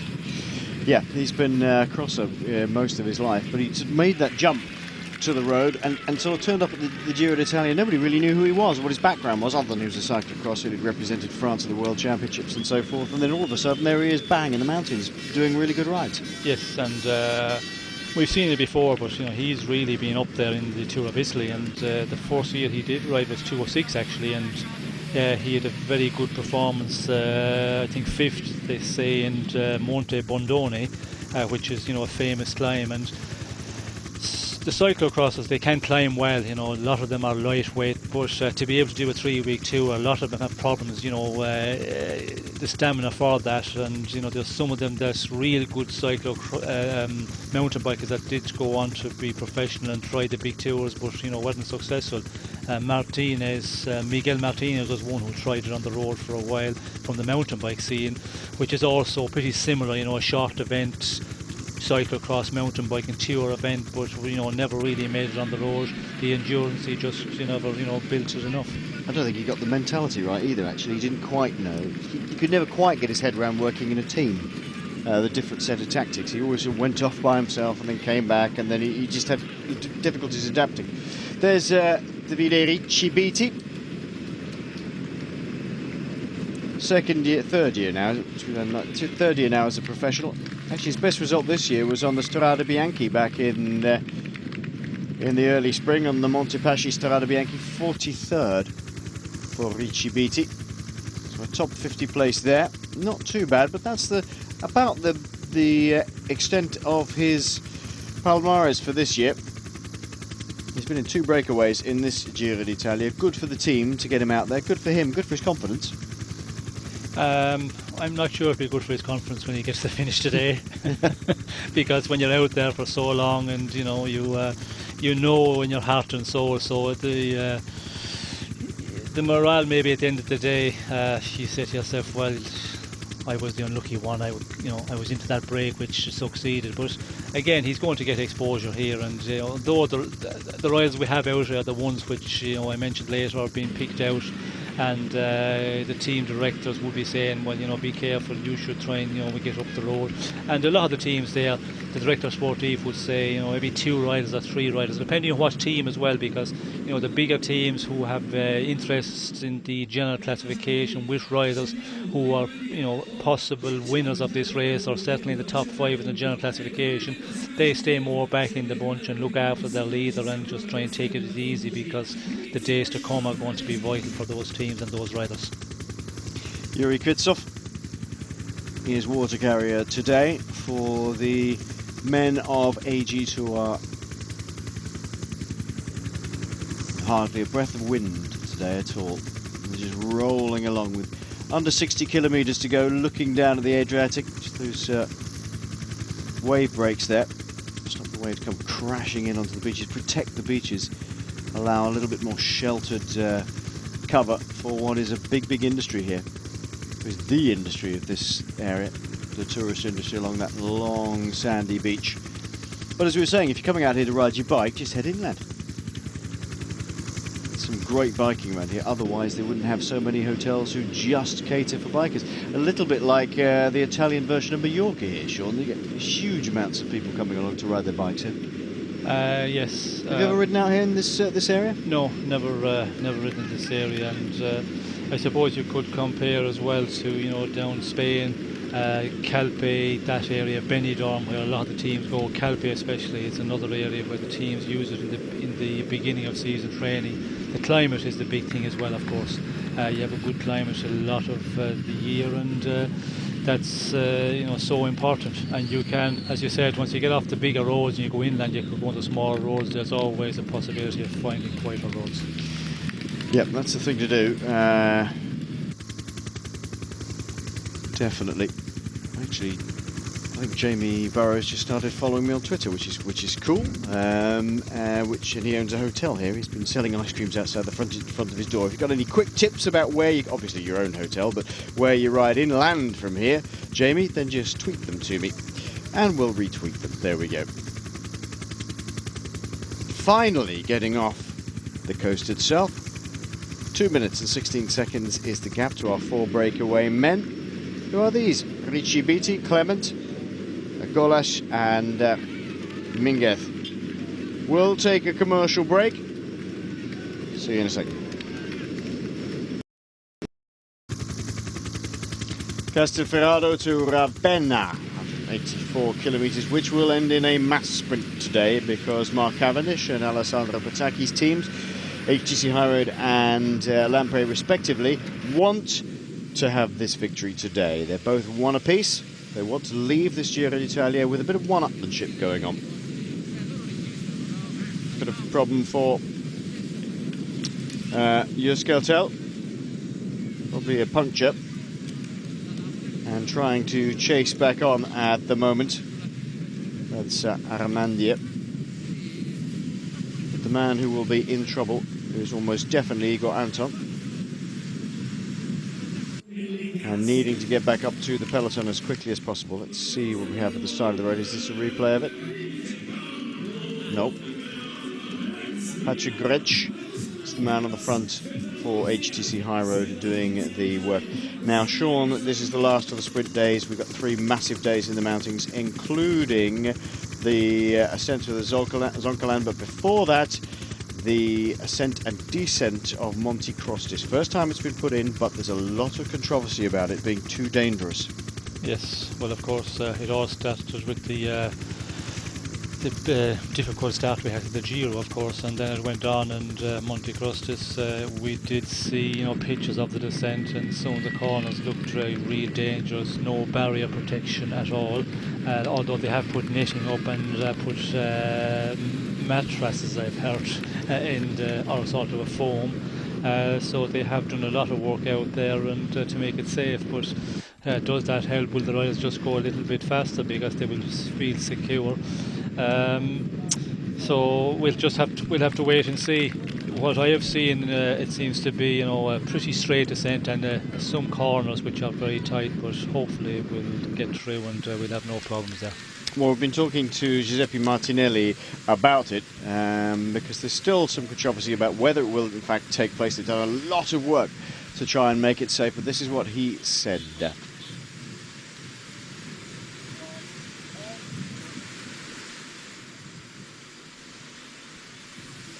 This is what they've been doing. As you can see, there are some very wide sections of this. I mean, this looks fairly straight, but this corner, for example, here, if you came flying down here, you can see how tight it is. That's pretty steep off the edge there. And you can see that the Giro organisers have been doing a lot of work to try and make this a lot safer. Abbiamo fatto una riunione con gli organizzatori per il discorso dei Crostis. We've had a meeting about the Crostis downhill. It's still a little bit confused. We still have a lot to discuss. There's been a lot said about Crostis. Nei confronti della salita del Crostis, però io credo che sia una bella giornata. If it's a day that's good for weather and we can put together all the security issues, then we'll still race. Over the last years, the Giro has tried to look for something new, for something interesting, something more spectacular, for like the Strada Bianchi, for example, but that always doesn't go along with competition itself. You need to include the show inside the sport, but it's not the show that should tip over the balance against competition, of course. I think the organisers still have work to do, but they've done good work in planning it, but it still has to be verified. Well, we feel that the death of Wouter Weylandt, we feel it every day. It's something that demands reflection by the organisers, and they need to make the right choices. There are still a couple of days. We have to discuss things yet with the organisers, but I'm sure we'll find a solution. Well, here you can see the descent. I think the downhill is well protected, but it is a dangerous downhill, says Stefano Galzelli. It's normal that riders would prefer not to do it if they feel safer, but I'm sure the organisers will make a great job protecting the downhill. But yeah, for sure it's dangerous. It's going to be a difficult descent.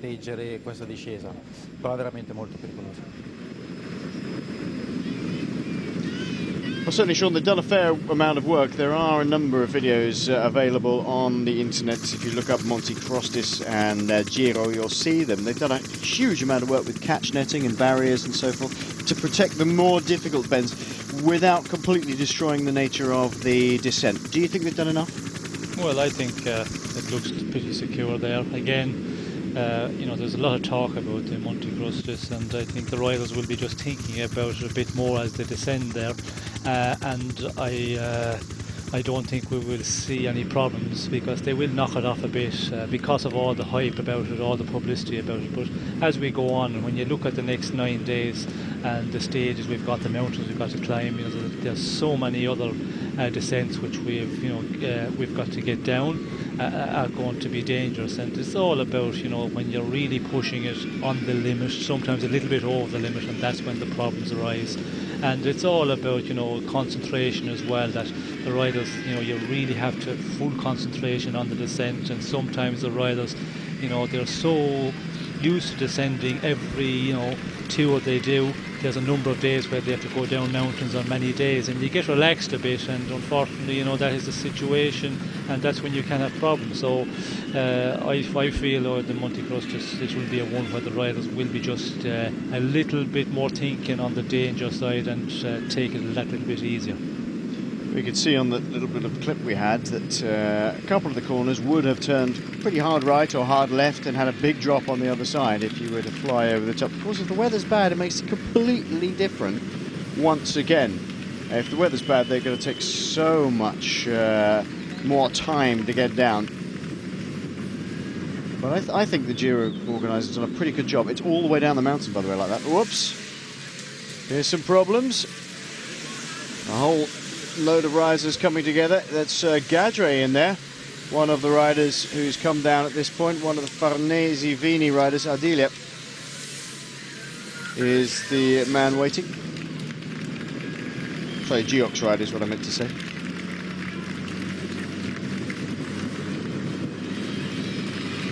So 2 or 3 of the AG2R riders just waiting to get Jean Gardeccia back in the saddle and back up to the peloton. 2:54. The gap has pulled out a little bit. I wouldn't worry too much about that, sprint fans, because HTC High Road and Lampre are going to start working to pull this one back in. Intermediate sprint at Cesenatico. This is the hometown of the late Marco Pantani. Died in 2004 now. Gosh, was it that long ago? I was surprised. I'd forgotten how long ago it was now. Winner of the Giro d'Italia and the Tour de France in the same year in 1998, the last man to do so.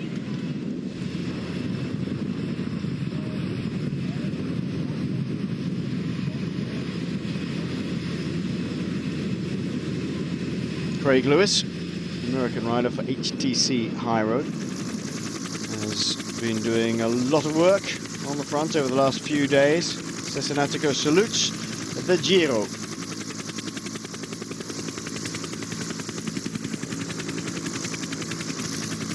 Going back to Monte Crustis for a while, as I was saying, I think they've done a pretty good job of getting it sorted out, and hopefully there shouldn't be any problems coming down it. I don't know quite what Johnny Hugeland's doing in the middle of this little train, but he is. They don't have an out-and-out sprinter anymore, although Lagutin can turn in a decent turn of speed when he wants to. Second on Gorato, actually. Sebastian Lang for Omega Pharma Lotto. There is Johnny Hugeland, number 225 in the blue and yellow. Oh, back on Soleil on his birthday. Bridged a gap to a breakaway, providing a little entertainment. And when he got to the breakaway, he just went straight past them and off into the distance, dragging them with him. Always an aggressive rider, Hugeland. What do you think he's doing lurking in there, Sean? No idea. And I have no idea what he was trying to do the day we see him, going in the attack. We have, some other breakaways here, which, were certainly a better possibility of going on to the finish. And, when you see yesterday's stage, which, Johnny Hugeland is very capable of doing, getting into the breakaway on that one. And if, you're aggressive like him, you could, go on to the finish, which we see some of the riders getting so close yesterday. But he bridged a gap there of a minute or a bit more to a group out in front from the peloton, and then came up to them, went in the attack. It was very difficult to read his tactic that day. Yep. But at least he's entertaining. A lot of people like him for that. That's for sure. Pinotti did a lot of work on the front, so did František Rabon, and now it is Craig Lewis and Patrick Gretsch doing the work. And they come streaming through the intermediate sprint point at 2 minutes and 49 seconds down. It's a nice shot. These canals leading out towards the sea, of course.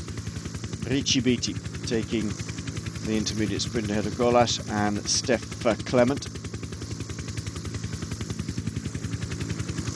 It's not just all about the Monte Crostis though, Sean. A lot of the focus has been on that, of course, because it's the first time we've used the climb and the descent here on the Giro, but there are some really monster climbs. We've got the Grossglockner tomorrow, and then the Zoncolan the same day as Crostis in 2 days' time. Zoncolan, a bit of a legend, really. I think Gilberto Simoni's always said it's the hardest climb he's ever done in his life. Yes, it's a major steep climb percentage, huge, and it's one of the ones which, you know, is famous in the Tour of Italy, and every year the organiser, in the past 2 or 3 years certainly, he's bringing something new, bringing in new climbs, really difficult ones, and you know, pushing the difficulty out all the time. And this year it's majorly difficult in the final week, and I think it's, you know, by far the most difficult Giro, probably more difficult than Tour of France, for example, and it's going well. You know, the Strada Bianca, which was, you know, a big one last year, it was a great stage. Television viewership was huge, but again, you know, you cannot push the boat out too far because you're eventually going to run into problems. And we did see Martinelli saying weather conditions, that is going to be important for these dangerous stages which we're talking about, Crustis. If you get wet weather, well, then that makes it really dangerous on any mountain stage, but on that sort of descent it's more dangerous again. So hopefully the weather conditions will be good, and we need them good for the end of this race, all for the final week, because we have so many mountainous days. Yep. And not alone the danger as well. We're at altitude, it's going to be so cold. The riders have had real good conditions, and if you start getting real cold weather, to adapt to that, I think we could lose a lot of the riders, and for the organisers it could be disaster if they get very bad wet weather conditions, cold conditions in the final week. A couple of things off the back of that. Let's just tell you who isn't in this race anymore. Daniel Napolitano abandoned yesterday. He's the only man who's disappeared from Aqua Sapone. Jackson Rodriguez of Androni abandoned on stage 9. BMC have lost 2 men. Chris Barden, who crashed on stage 5 on the Strada Bianchi stage this year, actually, but in the middle of a tarmac section of the road, he couldn't continue. And Chris Butler didn't start stage 9, having found a hairline fracture in the hip, I think it was, so he didn't start. Duarte of Geox abandoned on stage 8. Shame, because he's been going so well this year. He could have been a bit of a spectacular turn up for the books in the mountains if he hadn't fallen foul of a bug. Adam Blythe didn't start stage 10. Francisco Fiali also abandoned on stage 5, the Strada Bianchi section, as did Tom Slagter, who, trying to reach out, which it would appear, to grab a bidon from a rival team, Soigneur, who wouldn't let go of it, of course, because he was waiting for his own rider, got a little bit hooked and went down and broke an orbit on top of his jaw and eye socket in the fall. Nasty it was too, and we were all thinking, good grief, that looks very nasty indeed. Thankfully it wasn't quite as bad as we at first suspected. 2 men eliminated. Robbie McEwen and Graham Brown, the 2 Australian sprinters, didn't make the cut on the Etna stage. Tyler Farrer didn't start stage 5. Understandably, he was Wouter Weylandt's best friend. And of course the entire Leopard Trek team withdrew on stage 4 following the death of Wouter Weylandt early in this Giro d'Italia. They decided not to race on. So that was Fillieu, Klemmer, Rohriger, Stammschneider, Perez, Vignano, Wegemann and Zorg. One other rider who won't be contesting the sprint today because he's no longer in the race is Boruc Bozic of the Vacon Soleil team. He's not been on super form coming into this Giro d'Italia, and just proved by the fact he's decided to leave yesterday. So Bozic, the Slovenian sprinter, no longer in the race. Talking about weather, bad weather, Sean, this leads me on to a question from Rob Keat. Very, very brief one. This Rob Keat says, despite the tragic events, loving this Giro, and of course the Tour of California affected by weather on the first day. Do you think the Tour of California should not coincide with the Grand Tour like the Giro? I don't think it's a problem. There's enough of teams and there's enough of riders within the teams, to be able to coincide together. Not a problem at all. And the UCI looks at that a lot, to have two big tours, but there is enough of riders within the big teams to be able to cover those events. We're going to take another short break. 43 kilometres to go, 2:44 is the gap.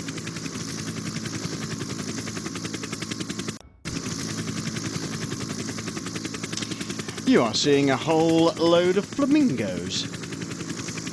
Resplendent, in pink of course, as you would be in the Giro d'Italia.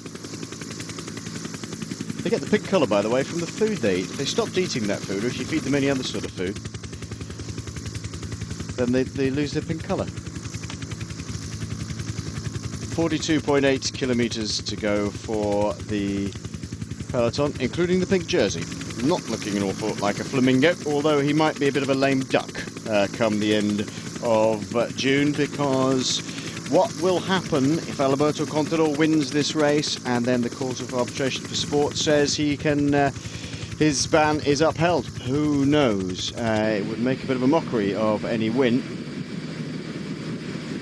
But all that is in the future, unfortunately, and just speculation. Although I wonder, Sean, whether it affects the mentality of those riders who think if Contador is already quids in to win this one, they're racing for second. Well, the demonstration that Contador has given on the most difficult stage to Etna, it was just an unbelievable performance. And the riders, as we've mentioned a number of times, when they went in the attack, a lot of them just did not even think about trying. Scarponi was the only one, did get across to him, stayed with Contador for a moment, and just knew he wasn't going to last and had to back off. And I think for the moment it will be interesting to see when we get into the opportunity points of the race in the mountains. Will the Italians start to attack, or will they start riding for second position? I'm afraid that could be the case where they ride for the second place on the podium, but hopefully not. I think to make an interesting race, if we see the Italians having a go, and some of them just going a bit further out, not waiting to the final mountaintop finish, the final time of the day, because when you do that with a Contador, there's nothing at all you can do against him. So there's a lot of opportunities during the stages, the very difficult stages, and hopefully we'll see on some of the days that there will be aggressive racing and they will try and attack Contador and isolate him a bit from his team. Yeah, they'd have to do that quite a long way out though, wouldn't they? Because to be honest, if you try isolating him in the last 10 kilometres of the climb, or even 5 kilometres of climb, you might as well not bother, because he doesn't really need a team around him at that point. No, but if you take a real difficult mountain stage and you have 3 climbs, and the second climb of the day they could be still 70 or 80 kilometres, that's where you have to go in the attack. And you're not going to get rid of Contador, but you will get rid of his teammates, a lot of them, and hopefully all of them, and that's what the teams will be trying to do. The Scarponis and the ones who are up there in the general classification, Nibali, Arroyo, for example, Cruisinger, Serpa, Gardeccia, all of those riders, and then you can start going in the attack, and that's where Contador will be in difficulty. If he finds himself with no teammates, or maybe just one teammate, it's a difficult situation to be in when a lot of the favourites start going in the attack. And it's not really on the most difficult climb you can go in the attack, it's after the climb you can do a lot of damage, and that's where it would be difficult for Contador to control the race. We're looking at Alessandro Petacchi. He has a fine record as a sprinter, especially in this Giro d'Italia. And today, looking now as though there's a little bit of the body language is looking as though he wants to start thinking about what's going to happen within the next 10 or 20 kilometres, where he positions himself, who looks after, what the pace will be like. He was popping and blowing a little bit there. I wouldn't worry too much about that, although he did say he's very tired. today. I'm not surprised. He did a lot of work yesterday, Sean. I'd not be too concerned about saying he's tired. He's going to play that a bit, and he did do a bit of work yesterday, and it will be interesting to see what way they will prepare the sprint. We can see he's very close to Mark Cavendish there, with Spizzoletti, his teammate, just in front of him. The advantage is for the team of Lamprey. They're just getting an easy ride here, and they will be, maybe more men up in the front in the final kilometres, and if they can prepare the sprint real well for Pateki, a very fast running, then he might possibly pull off this stage again today, which he's done before. Yep, Spezioletti following in the wheel tracks of Mark Cavendish. In the pink and the blue there, the tall man just behind Mark is Alessandro Spezioletti, and just behind him in the red points jersey is Alessandro Pataki. I've got to say, though, he doesn't look particularly comfortable on his bike. He's puffing and blowing, he's just shaking his hand out there, goes a little bit numb maybe, doesn't look particularly happy, whereas Mark looks nice and relaxed at the moment. Maybe just playing on his mind a little bit that Mark was that bit faster than him last time around, not only coming from behind his wheel, but kept slingshotting himself forward past Pataki, then dropping in front of him again, and taking it literally in front of him rather than on a different side of the road. 2 minutes, 17 seconds is the gap that remains. If you're just joining us, 4 breakaway men went away early in the day. Here they are. It's Miguel Minguez of Euskaltel in the orange. This man coming through in the blue and yellow Vacansoleil is Michael Golas. The other 2 men in the breakaway are Davide Riccibiti of Farnese Vini and Steph Clement of Rabobank.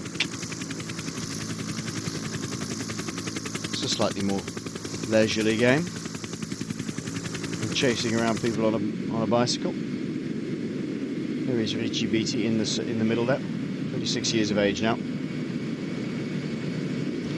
Golas turned professional quite a while ago now. The man at the front going through to do his turn. This year he's had a very good season actually. He started off way back in February in the Classica de Almeria. And got a top 10 place in that. He's got a number of top 10 places. 2 top 10s in the stages in the Volta Catalunya, which is a pretty hard race. Although he ended up 74th overall. There's a number of stages where he was right up there, others he was right the way down the back. So he's had a reasonable time this year. We also got 18th in the Trobro-Leon, which is a pretty tough race. It takes in a lot of gravelly roads. It's a little bit like the Cyclassics race in Rutland. That sort of farm track where they take a lot more of them in. It's a very, very tough race indeed, Trobro-Leon. There you are, there's the temperature. 24 degrees centigrade. Flamingos, eh? I'm surprised they're not scared stiff of the helicopter. Just a shade over 2 minutes. Cavendish, ever attentive as to being in the right place at the right time. He will be shepherded by 2 or 3 men. That bike, the Specialized Venge, designed in association with McLaren. Oh, we've got more flamingos. Useless facts about flamingos welcomed on the Twitter feed.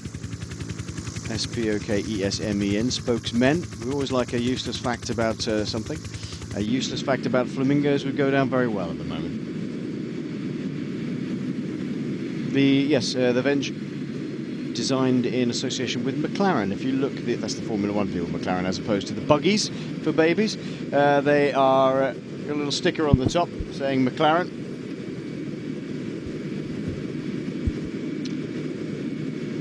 Still working well together, Sean, but it's not going to happen for them. Highly unlikely. 36 kilometres and the 2 minutes, and if you look at the time they have been allowed out there, the advantage 100 kilometres around the 3:30, and then it started to come down 90 kilometres down to 2:40, and it's been hovering around that 2 minutes for quite a while now. it'll be interesting to see our 4 breakaway guys. Will they really be able to up the pace when they get into that final 25 kilometres? HTC High Road have been doing a lot, and they're going to pay for the effort of some of the riders here on the front, which will start to tire. Will the 4 out front be able to put it to a battle in the end? My word. Oscar Gatto. That's a fine set of wheels, sir. You can't miss that.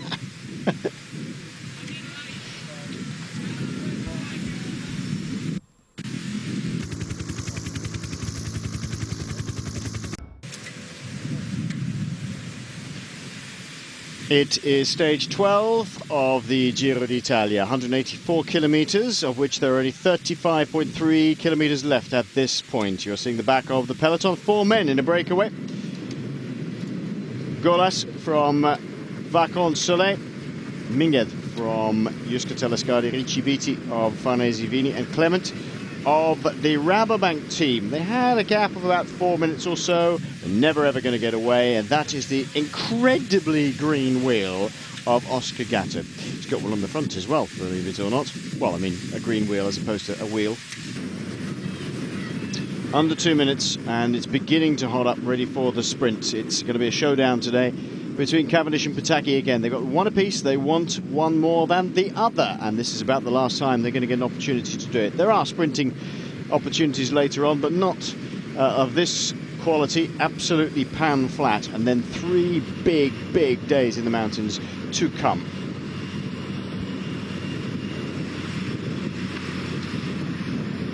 David Treblock saying, I'd like to hear your David Attenborough impersonation next time the flamingos come across your screen. Maybe they will. There's Mark Renshaw in the front of your shot, HTC's lead out man par excellence. And the HTC High Road team have done most of the work today controlling it. They've had a little bit of support, so to speak, but not really anybody else doing the work on the front. Amiga Farmalotto have had a couple of riders in there. And so have Vacansoleil had a single rider in there in the shape of Johnny Hugel. And this is Ben Gastard of the AG2R Le Mondial squad. He's also got Julien Berard in that group at the back of the peloton there. Had to wait for Jean Gadry a little earlier on, possibly involved in a little bit of a collision, and had 3 or 4 men waiting for Gardeccia, the winner of the stage yesterday. I don't know if this is, we asked for stupid facts about flamingos as we're getting pictures of lots of flamingos. I don't know if this is true. Jeff Geit saying in the United States 99.9% of flamingos are plastic. There you go. There we are. Debbie B from, I know you're in Australia, Debbie, saying, why do I think of Magnum PI every time I see flamingos? Love it. We're having a bit of a flamingo and moustache fest going on at the moment. We talked about American Flyers, a big moustaches in that a bit earlier. And I've retweeted something from Steve Olsen about Steve Kozer's Sportive ride coming up for charity. Steve says one of the things in there is if there's a certain amount of money pledged, he'll regrow his famous moustache, which was well known in the bunch. Yeah, Gotta Be Carbon saying flamingos can send one half of their brain to sleep at a time, a bit like watching this stage. That's very cruel on the sprinters. Well, these guys have got to be a bit attentive. Certainly the time gap, but they want to stay out in front of the television cameras for as long as possible. Just going through and off pretty quickly. For those people who are new to cycling, Sean, explain what through and off is and how it works. Well, you just take a position on the front, as we see here, the rider with the Cipollini bike, and you just pull over. The other rider comes through, as we see Minguez coming, and you just do 150 metres, depending on what way they have calculated. Sometimes you can do a longer pull on the front. The second guy just stays in your slipstream, and then you move over a bit and he comes, and you just share the pace setting and share the riding in the front into the wind. And it's it's amazing the drafting out there, and people that do not ride bike a lot or do not ride in a group, they do not realise how how much an advantage it is to be sitting in the wheel of somebody in front of you. So you just keep on sharing out front, and that's what our 4 leaders are doing. They're sharing the pace setting on the front, and when you return you get a little bit of a respite, and then you come back and you do your turn again. And of course with 4 riders it comes around quite quickly. If you have 7 or 8 riders, well then the rest time is a bit greater, and that's the advantage as well. You can go on much further, they don't get as tired as quickly, and for a 4-man breakaway here, today it's going to be a difficult running. On that as well, the peloton can go so fast because there's fresh riders taking up the pace setting on the front of the bunch all the time, and they can go so fast. And it's amazing, in the tours we can see a group of riders have 4 or 5 minutes, and it just comes down so quickly. With the big bunch they can just go faster and faster in the end of a stage. So still doing this through and off, these 4 men. As you can see, they're just dropping into the front, and there's different.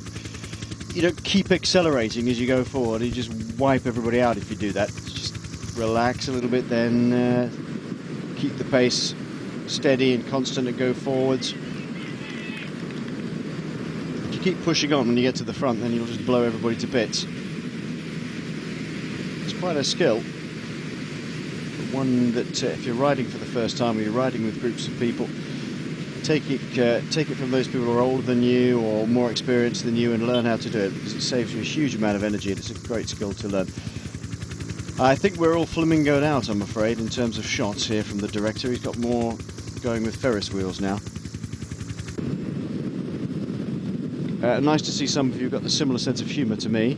And these will be the last things we do. A flamingo worked with McLaren to design the Venge, says Ian Reid. Useful facts about flamingos, says Ian Kia Bertie. Flamingos are useless time trialers.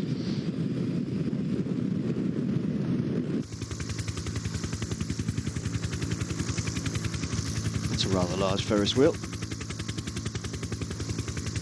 I wanted to nail the garden sheds to it. 30 kilometres for the breakaway to be reeled in. 1 minute and 40 seconds is the gap, and it'll just start speeding up and speeding up and speeding up now, Sean. Yes, I think out front they are starting to push on a bit more, our 4 breakaway, and here in the bunch they're just doing the same, and that's the the reaction.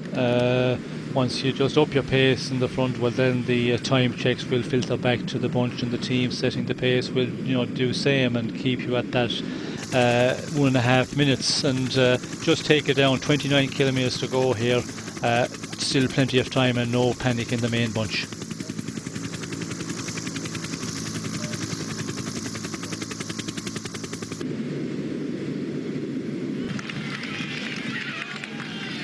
Under 30 kilometres to go for our 4 breakaway riders. Rotating, doing this through and off here, and a good question here from Chris Burnshaw. Why is it that you see these guys going through and off, through and off, through and off, one after another really quickly, and yet you don't see the same amount going on in the front of the peloton? If you have fresh guys in the peloton, they can do a longer ride on the front, pull for a longer time. And again, sometimes in the breakaway you would see that where the riders, it's understanding that they do longer sessions on the front, longer time on the front. But it is changing very quickly with our 4 leaders. They are going to the front, peeling off very quickly, and when you start getting tired as well, you cannot keep on for a long time on the front, where back in the bunch I think it's all about the riders here maybe are just that little bit better and a bit stronger than what we have in the breakaway out front, because the breakaway guys, they have been out for a long time, and the 4 of them just setting the pace all day, I think they're starting to suffer at this point. Doing up the straps a bit tighter on his shoes is Mark Cavendish. It's getting to the point where they won't be able to think about these things anymore. It's going to be a super fast run in, and the whole of the HTC High Road squad now placing themselves on the front. This 1 minute and 34 seconds is going to come down very quickly now, Sean, and I reckon within the last 15k, in the last 20k actually, this team here, HTC High Road, are just going to absolutely drill it on the front. And Lamprey can wait for just a little bit. Yes, well, Lamprey and the other riders with sprinters, the teams, they can just hold on here and sit back for the moment and wait until they come into that final 15 kilometres of 10 kilometres. HTC Road, they could close down the breakaway very quickly. Mechanical problem for in. Julien Berrat having a mechanical by the look of it. That's not Matteo Monteguti, I don't think. I think it's Berrat.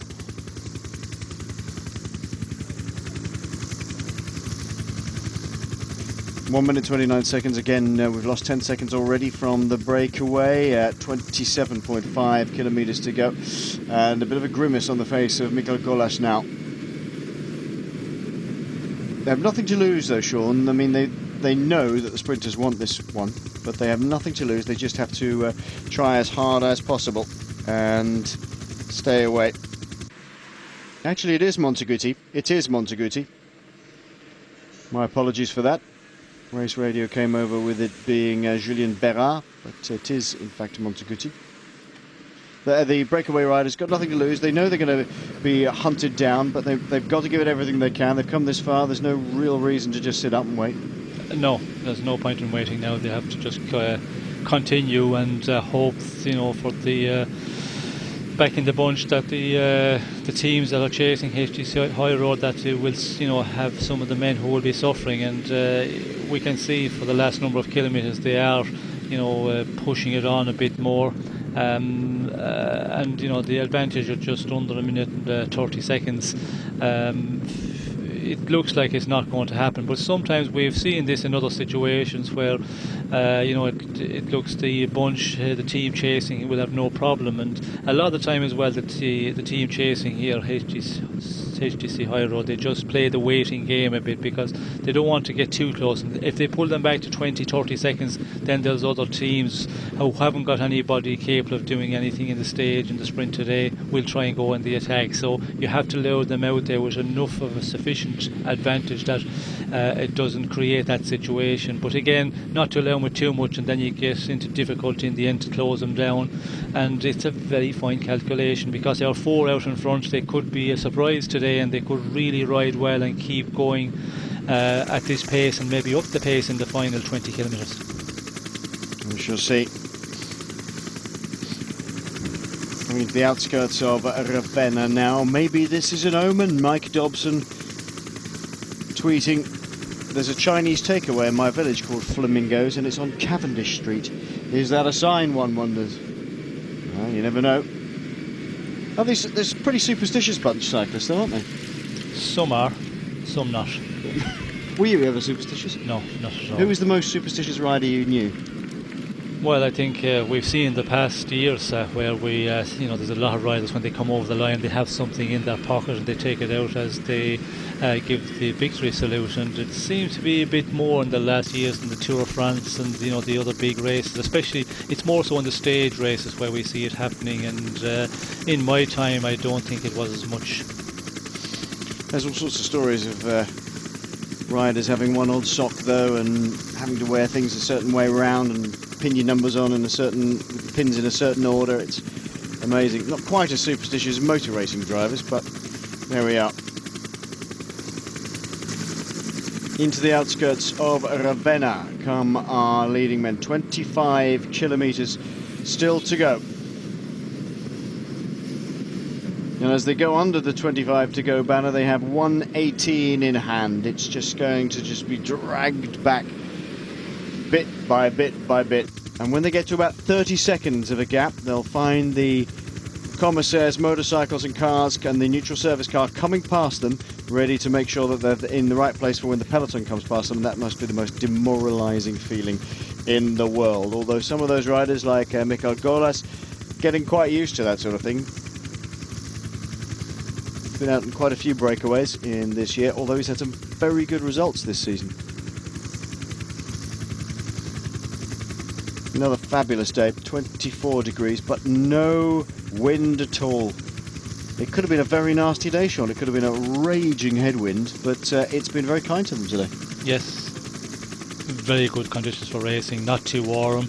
A raging headwind wouldn't be too bad, but with the side wind, that would be a terrible day. It would make everybody very nervous, especially in the final. As you can see here, there's a lot of open sections, so a side wind would be cruel here, and the bunch would be very, very nervous in this final 50 kilometres. Well, no more tweets for the last 20 kilometres, but thank you. We're now over 10,000.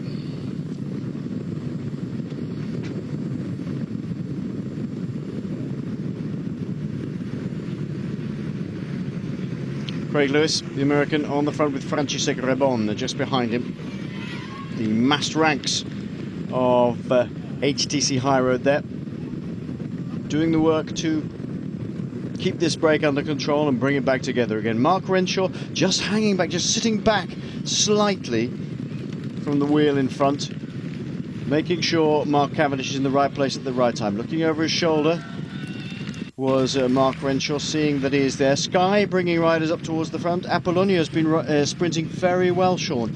Again, they'll want to try and get something out of today. They've had double success in the Tour of California with Ben Swift and Greg Henderson. They'll want to try and finish it off with these sprint stages with something here. Apollonio, don't think he's quite fast enough for the other two, but he could sneak onto the podium here, could sneak into third.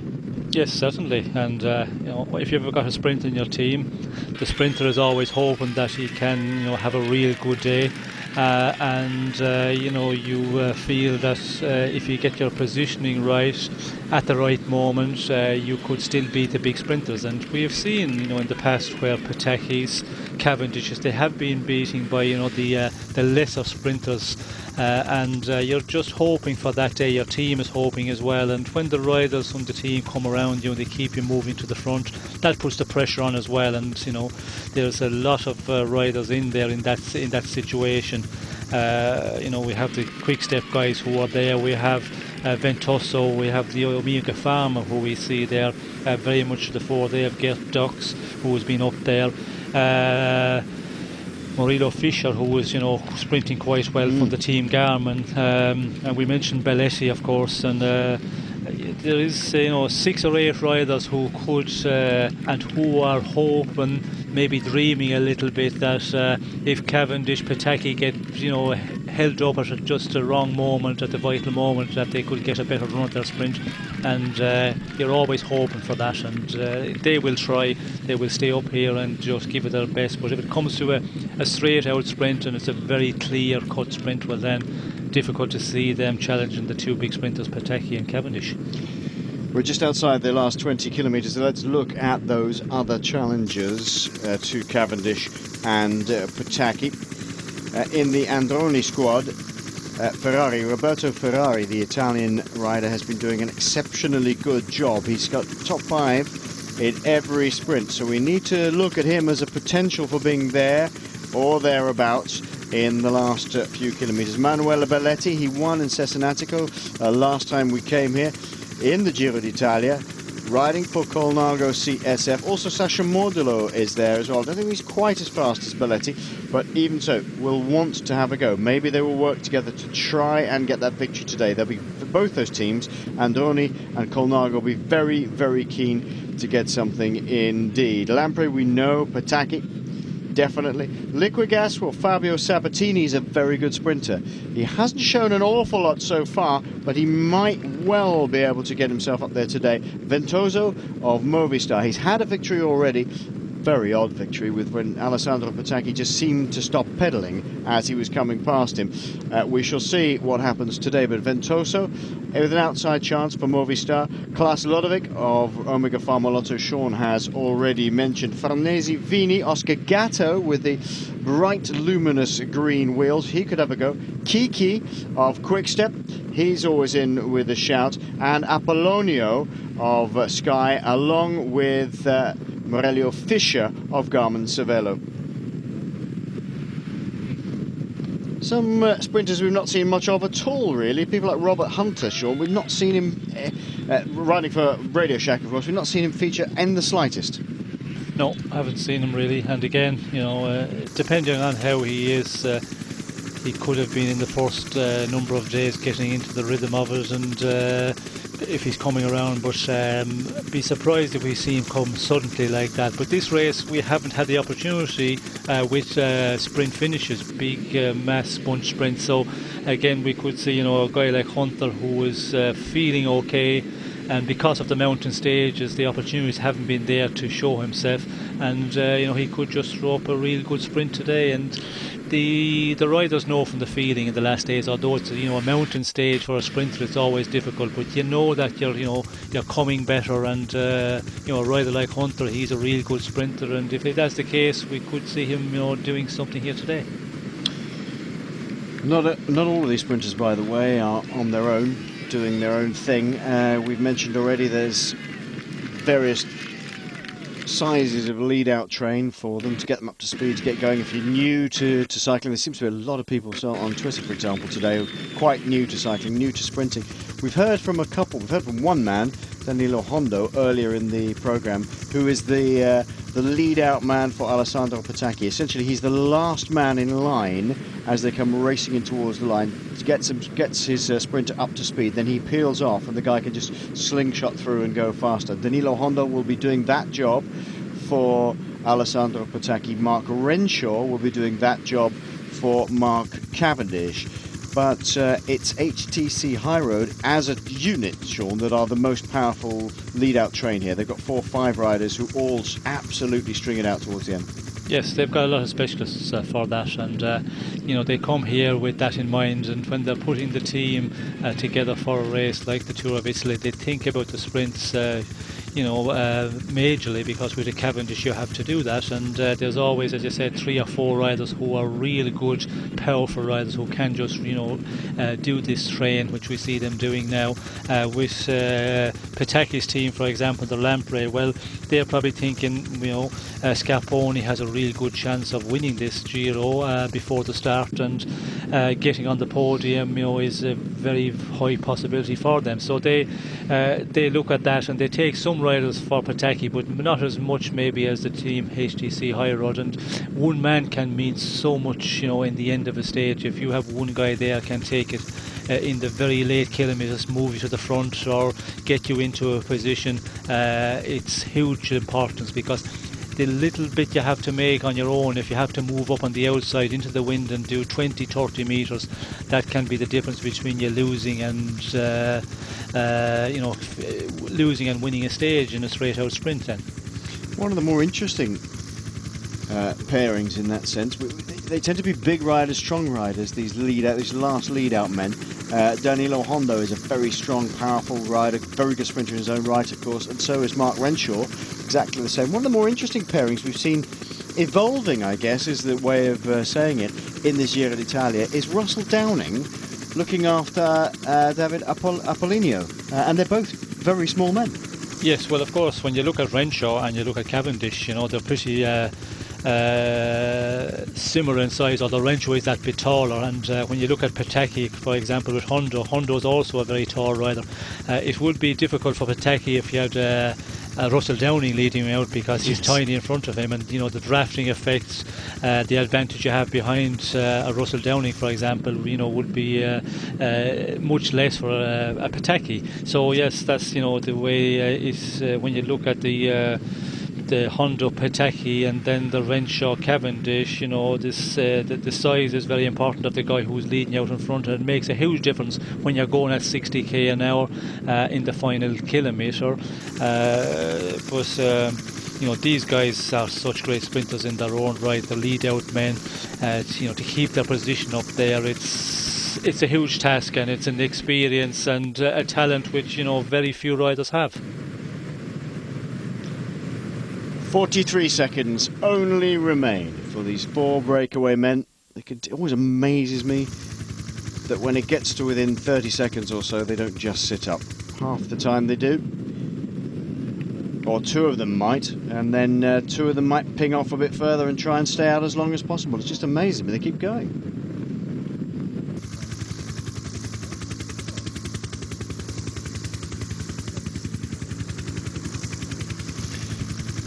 16.8 kilometres. It's a little bit flat, isn't it? We're looking at nice helicopter shots of Ravenna now. The second biggest communal area in the Italian peninsula, although it's only about half the size of that of Rome.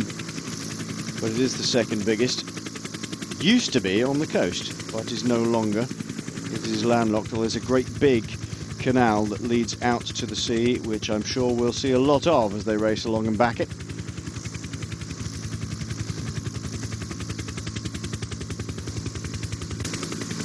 But Ravenna is made up of lots of these piazzas and squares. It was the centre of the Western Roman Empire for a long time, and it's been sacked by just about everybody, although amazingly certain invaders just bypassed it completely. They went round it and didn't even bother. They went straight for Rome. But as we say, it was the centre of the Western Roman Empire for a bit.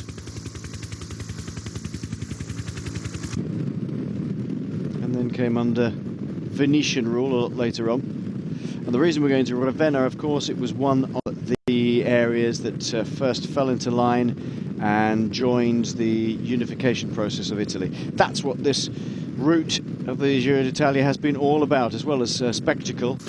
The organisers and we are celebrating 150 years of Italian unification, 1861, Garibaldi and all that, and all the others as well. Although they weren't very unified for a lot of the time. A lot of the leaders of unification had violent disagreements about exactly how it should be.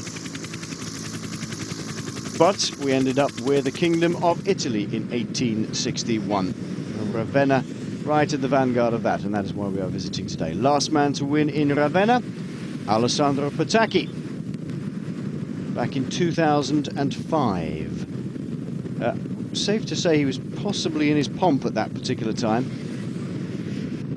but is still right up there as one of the world's absolute finest sprinters, although he didn't have Mark Cavendish to contend with at that particular point. The gap has just disappeared completely here, Sean, in the space of the kilometre and a half. We've been talking about the history of Ravenna and why this route is doing that. There's virtually no gap left. Yes, I think out front, just slowing down and upping the pace a little bit on the front of the bunch as well, and the gap is just really coming down quickly, as we can see there, 14 seconds. And the team on the front is doing a good job. We see Lotto there are getting involved. Omega Pharma, Lotto, they have some men up there, not really pulling on the front, just riding there and keeping their man in the top 10 or 15 at the moment. And it's as we forecasted, and as when you look at the route book before the start of this year, you say that is a day for the sprinters, and it's turning out to be sure that.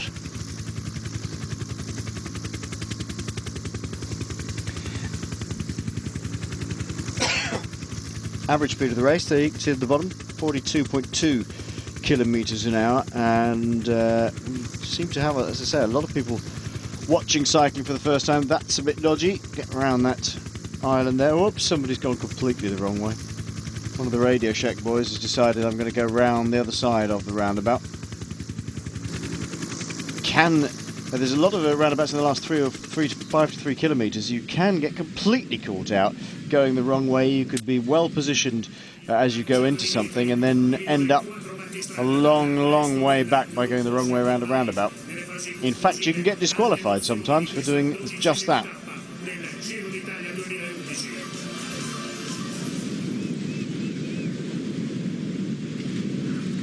"13 kilometres to go." A lot of newer people watching bike racing. Again, we've had the question, what sort of speeds are they getting to in the final 200 metres or so? Looking about 60, 65, sometimes even more kilometres an hour, depending on how fast they get delivered there. Sean, what's the fastest you think you've seen a sprint in recent years? Well, I think we're talking about the 60 kilometres per hour certainly today. The final straight as well, that is an important one. And today, the last kilometre is dead straight, so certainly 60 kilometres per hour. And to depend on the teams that are paired on the front, it can be up to 65k an hour. And in all these big sprints for the sprinters, you would be saying it's around the 60 kilometres per hour.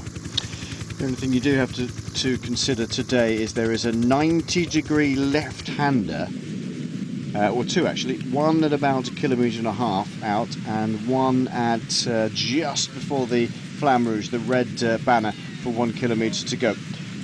They'll have to watch going through there. That's where they'll all want to be strung out by the time they get there. It's much safer to go through in one line.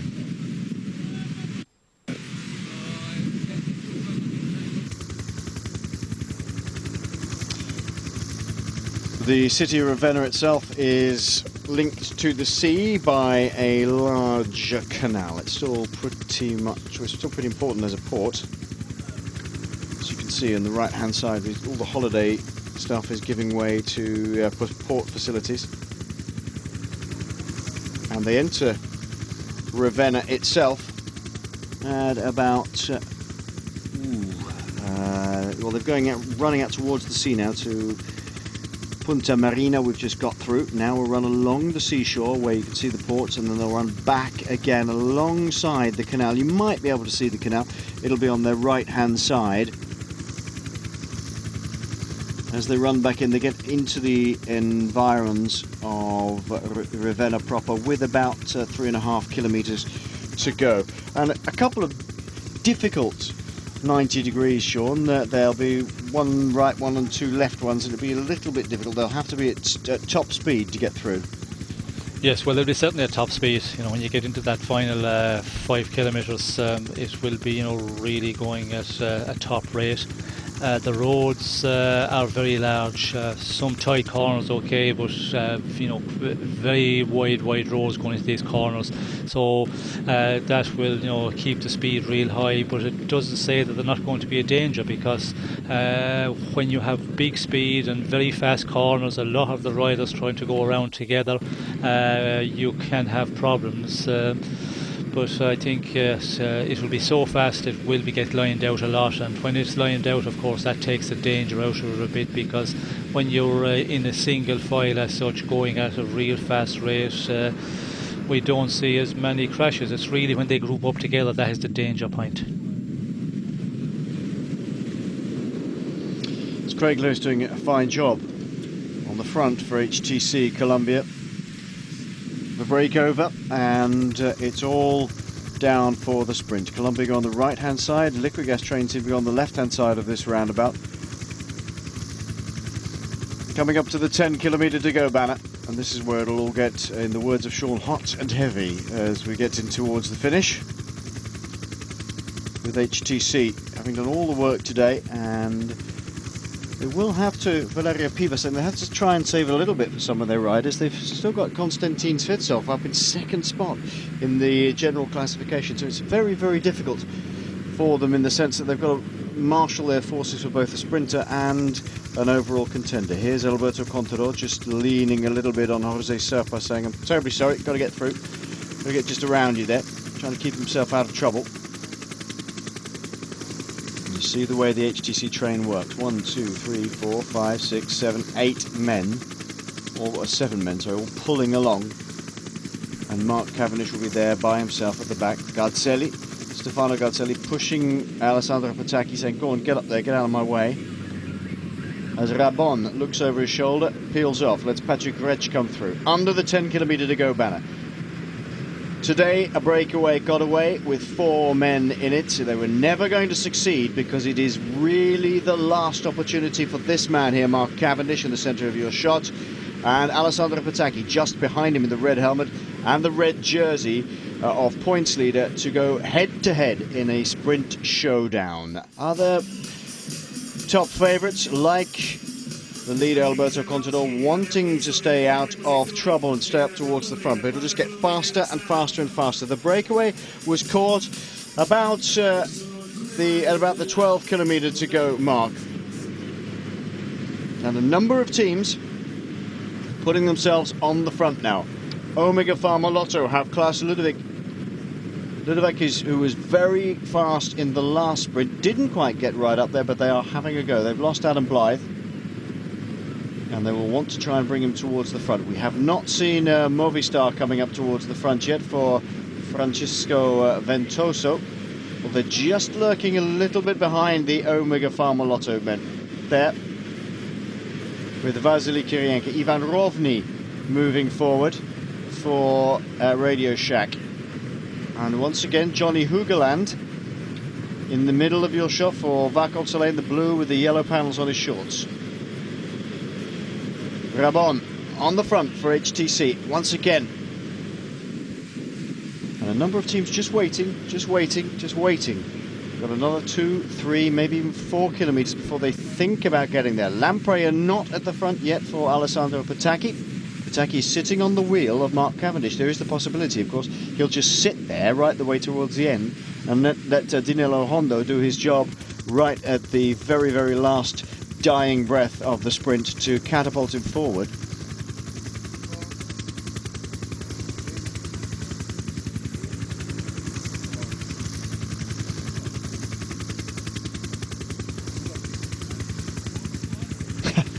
Bit of a shove there. Get out of the way from the men in HTC High Road. Get out of the way. Can't say I blame him. Peter Kenyak, the young Manxman, has had a very good Giro d'Italia. He started the Vuelta a España last year, but sadly the whole team pulled out after the death of one of their soigneurs from a virus. He was hospitalised for a virus and died. And at the same time, they all seemed to get a stomach bug as well. Half of the team were out. Not a good tour debut for Peter Kenyak, but he's doing a very good job here for Sky. A little bit of a push on for David Apolenio. Apolenio now sitting behind Michael Barry of Sky. The other man who does a tremendous amount of work. He did the job for HTC High Road for a long time. Sean, he knows exactly what this train is all about. Yes, certainly does, and we can see a lot of teams, the guys who can do that, and HTC High Road were just left there to make it until just a couple of moments ago, and now we see more teams coming to the front. We see the Omega Pharma team there with 3 or 4 riders. They were just sitting right at the front, but not actually going to the front and taking the pace, pulling, and they're still here. We can see them on the left side of our picture, the team of Patacchi is, staying very much out of the equation for the moment, and it will be interesting to see. It looks like Patacchi is just going to follow Cavendish this time round, unless they change the tactic very late in this one. They're right up on the far side of the road, right the way, almost in the gutter, Sean, at the moment, as you can see here. Not much of a run-off there. Why would you take the risk, as a team doing all the work, to be so close to the edge of the road? Well, there's not a lot of space here up front. We can see there's a little bit of pushing about, and we've seen a number of occasions where riders are just pushing riders out of the way. So you have to try and move up at any opportunity possible, and it's just that you play the waiting game, and if you play it for too long, then it might be difficult just to make it to the front of the position you would like to be in going into that 3 or 4 final kilometres. But it's something that you have to calculate how many riders you've got are capable of doing this lead out in the final kilometres, and it's all about a very tight calculation how the riders are feeling, and it's the HTC High Road who are really putting up a great job today. They're doing a brilliant running at the moment, but can they keep it going? And these are teams there who will just hit it in that last 3 kilometres really fast, and that's where HTC High Road could get into difficulty, because they've been doing it for a long time today. I guess the other good reason for staying so close to the side of the road is nobody can come up the other side of you. You've got a long string of men at the speed you want to take them at. It forces everybody else to come up around the outside. And of course, every time a man peels off, they peel off into that gap, and it makes it very difficult for everybody else to come through. BMC running to the front here. Alex Christoph would be their man for the sprint, Alexander Christoph. That didn't last too long, as HTC High Road get back into the swing of it at the front. Time trialling excellence at the front from HTC High Road, and Marco Pinotti, the Italian time trial champion, gets well stuck in, and BMC go out of the back door very slightly. Right at the back, David Miller of Garmin, Cervelo in the black and white. Incidentally, Gerard Vroomen will be stepping down as the CEO of Cervelo, sorry, very shortly, concentrating on other projects apparently. So Gerard has given so much to the world of cycling and the modern peloton, will be stepping down as CEO from Cervelo shortly.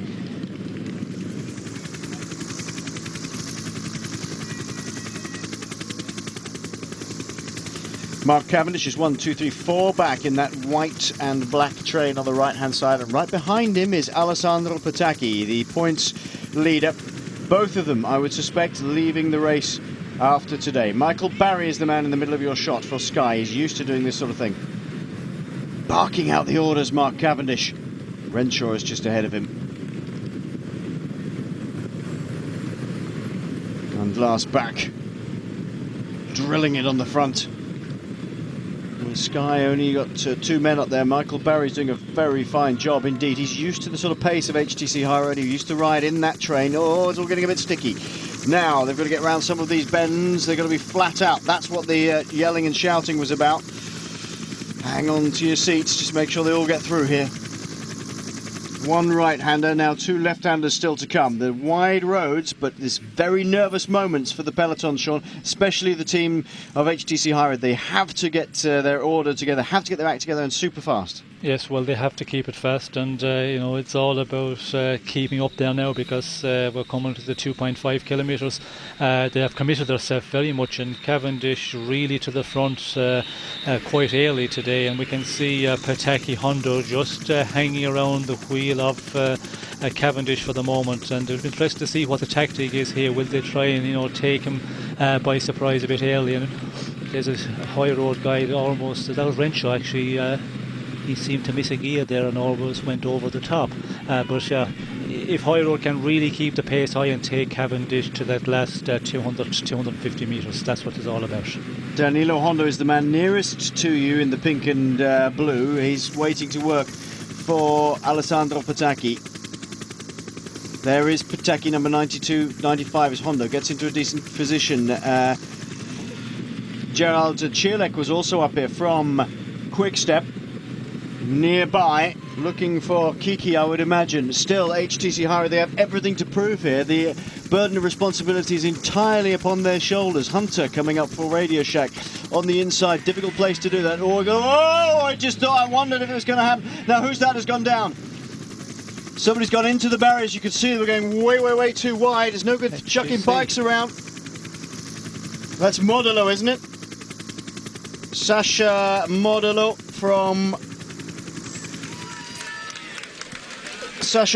from the Conago team. You could see a leg out trying to keep himself in line, but Mark Cavendish is still in this group, as is Alessandro Petacchi, and Apollonio just behind Petacchi. He's in a great position. Oh, another difficult bend to get around. Robbie Hunter, I think, is the rider from Radio Shack. Difficult to tell. We've not seen anybody yet so far, except for the front 3 or 4. Cavendish is in the perfect position. He's still got 2 men with him. If the motorcycle would just move over very slightly, we could see. And the drive is going on at the front here. The final drive from back as he sort of whip across and let Renshaw do the job. Renshaw looks behind to check where Cavendish is. Cavendish is right on his wheel. And then it's Petacchi, then Apollonio. A little bit further back is Belletti. Chirlek is in here as well.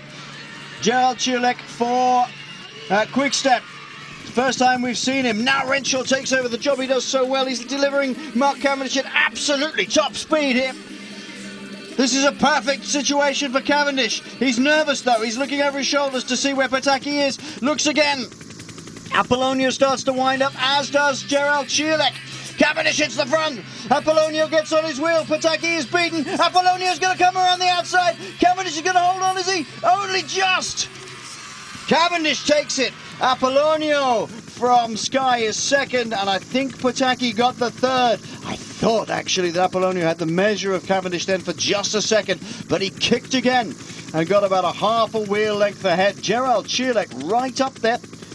almost in with a shout. Fabio Sabatini was the liquid gas rider, but it all came to a slightly sticky end in those corners. We did say it would be a little bit difficult to get through, and I think it was Sasha Modolo who had his leg out sideways, knowing he'd overcooked the corner, Sean, and that stopped everything dead. Luckily for Cavendish and the big sprinters, they were all through.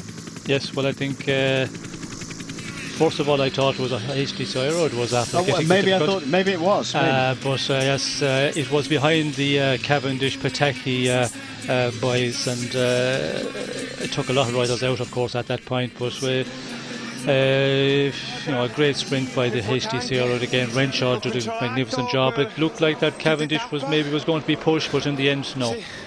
I controlled the stage, says Mark Cavendish, or the team controlled the whole stage.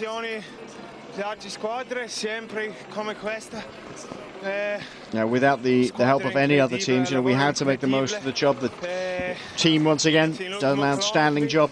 It's always the first to recognise that is Mark Cavendish, until the very last kilometre.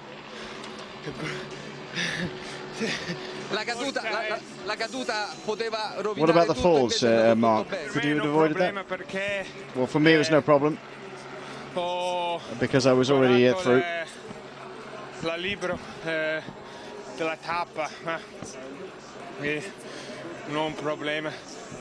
had a look at the stage route. I looked at the book of the stage, and we all knew about this turn, so we all knew about it.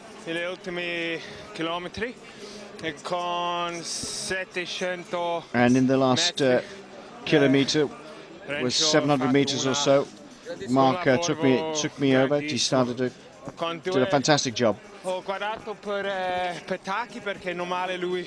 looked behind for Pataki, because he would start the sprint a little early, 350 metres or so. I had a quick look behind at him, and there was no danger from him in the sprint. No real opponent for me today. It was easy, says Mark Cavendish. Ooh, well, you won, but I'll tell you what, Apollonia was pretty quick.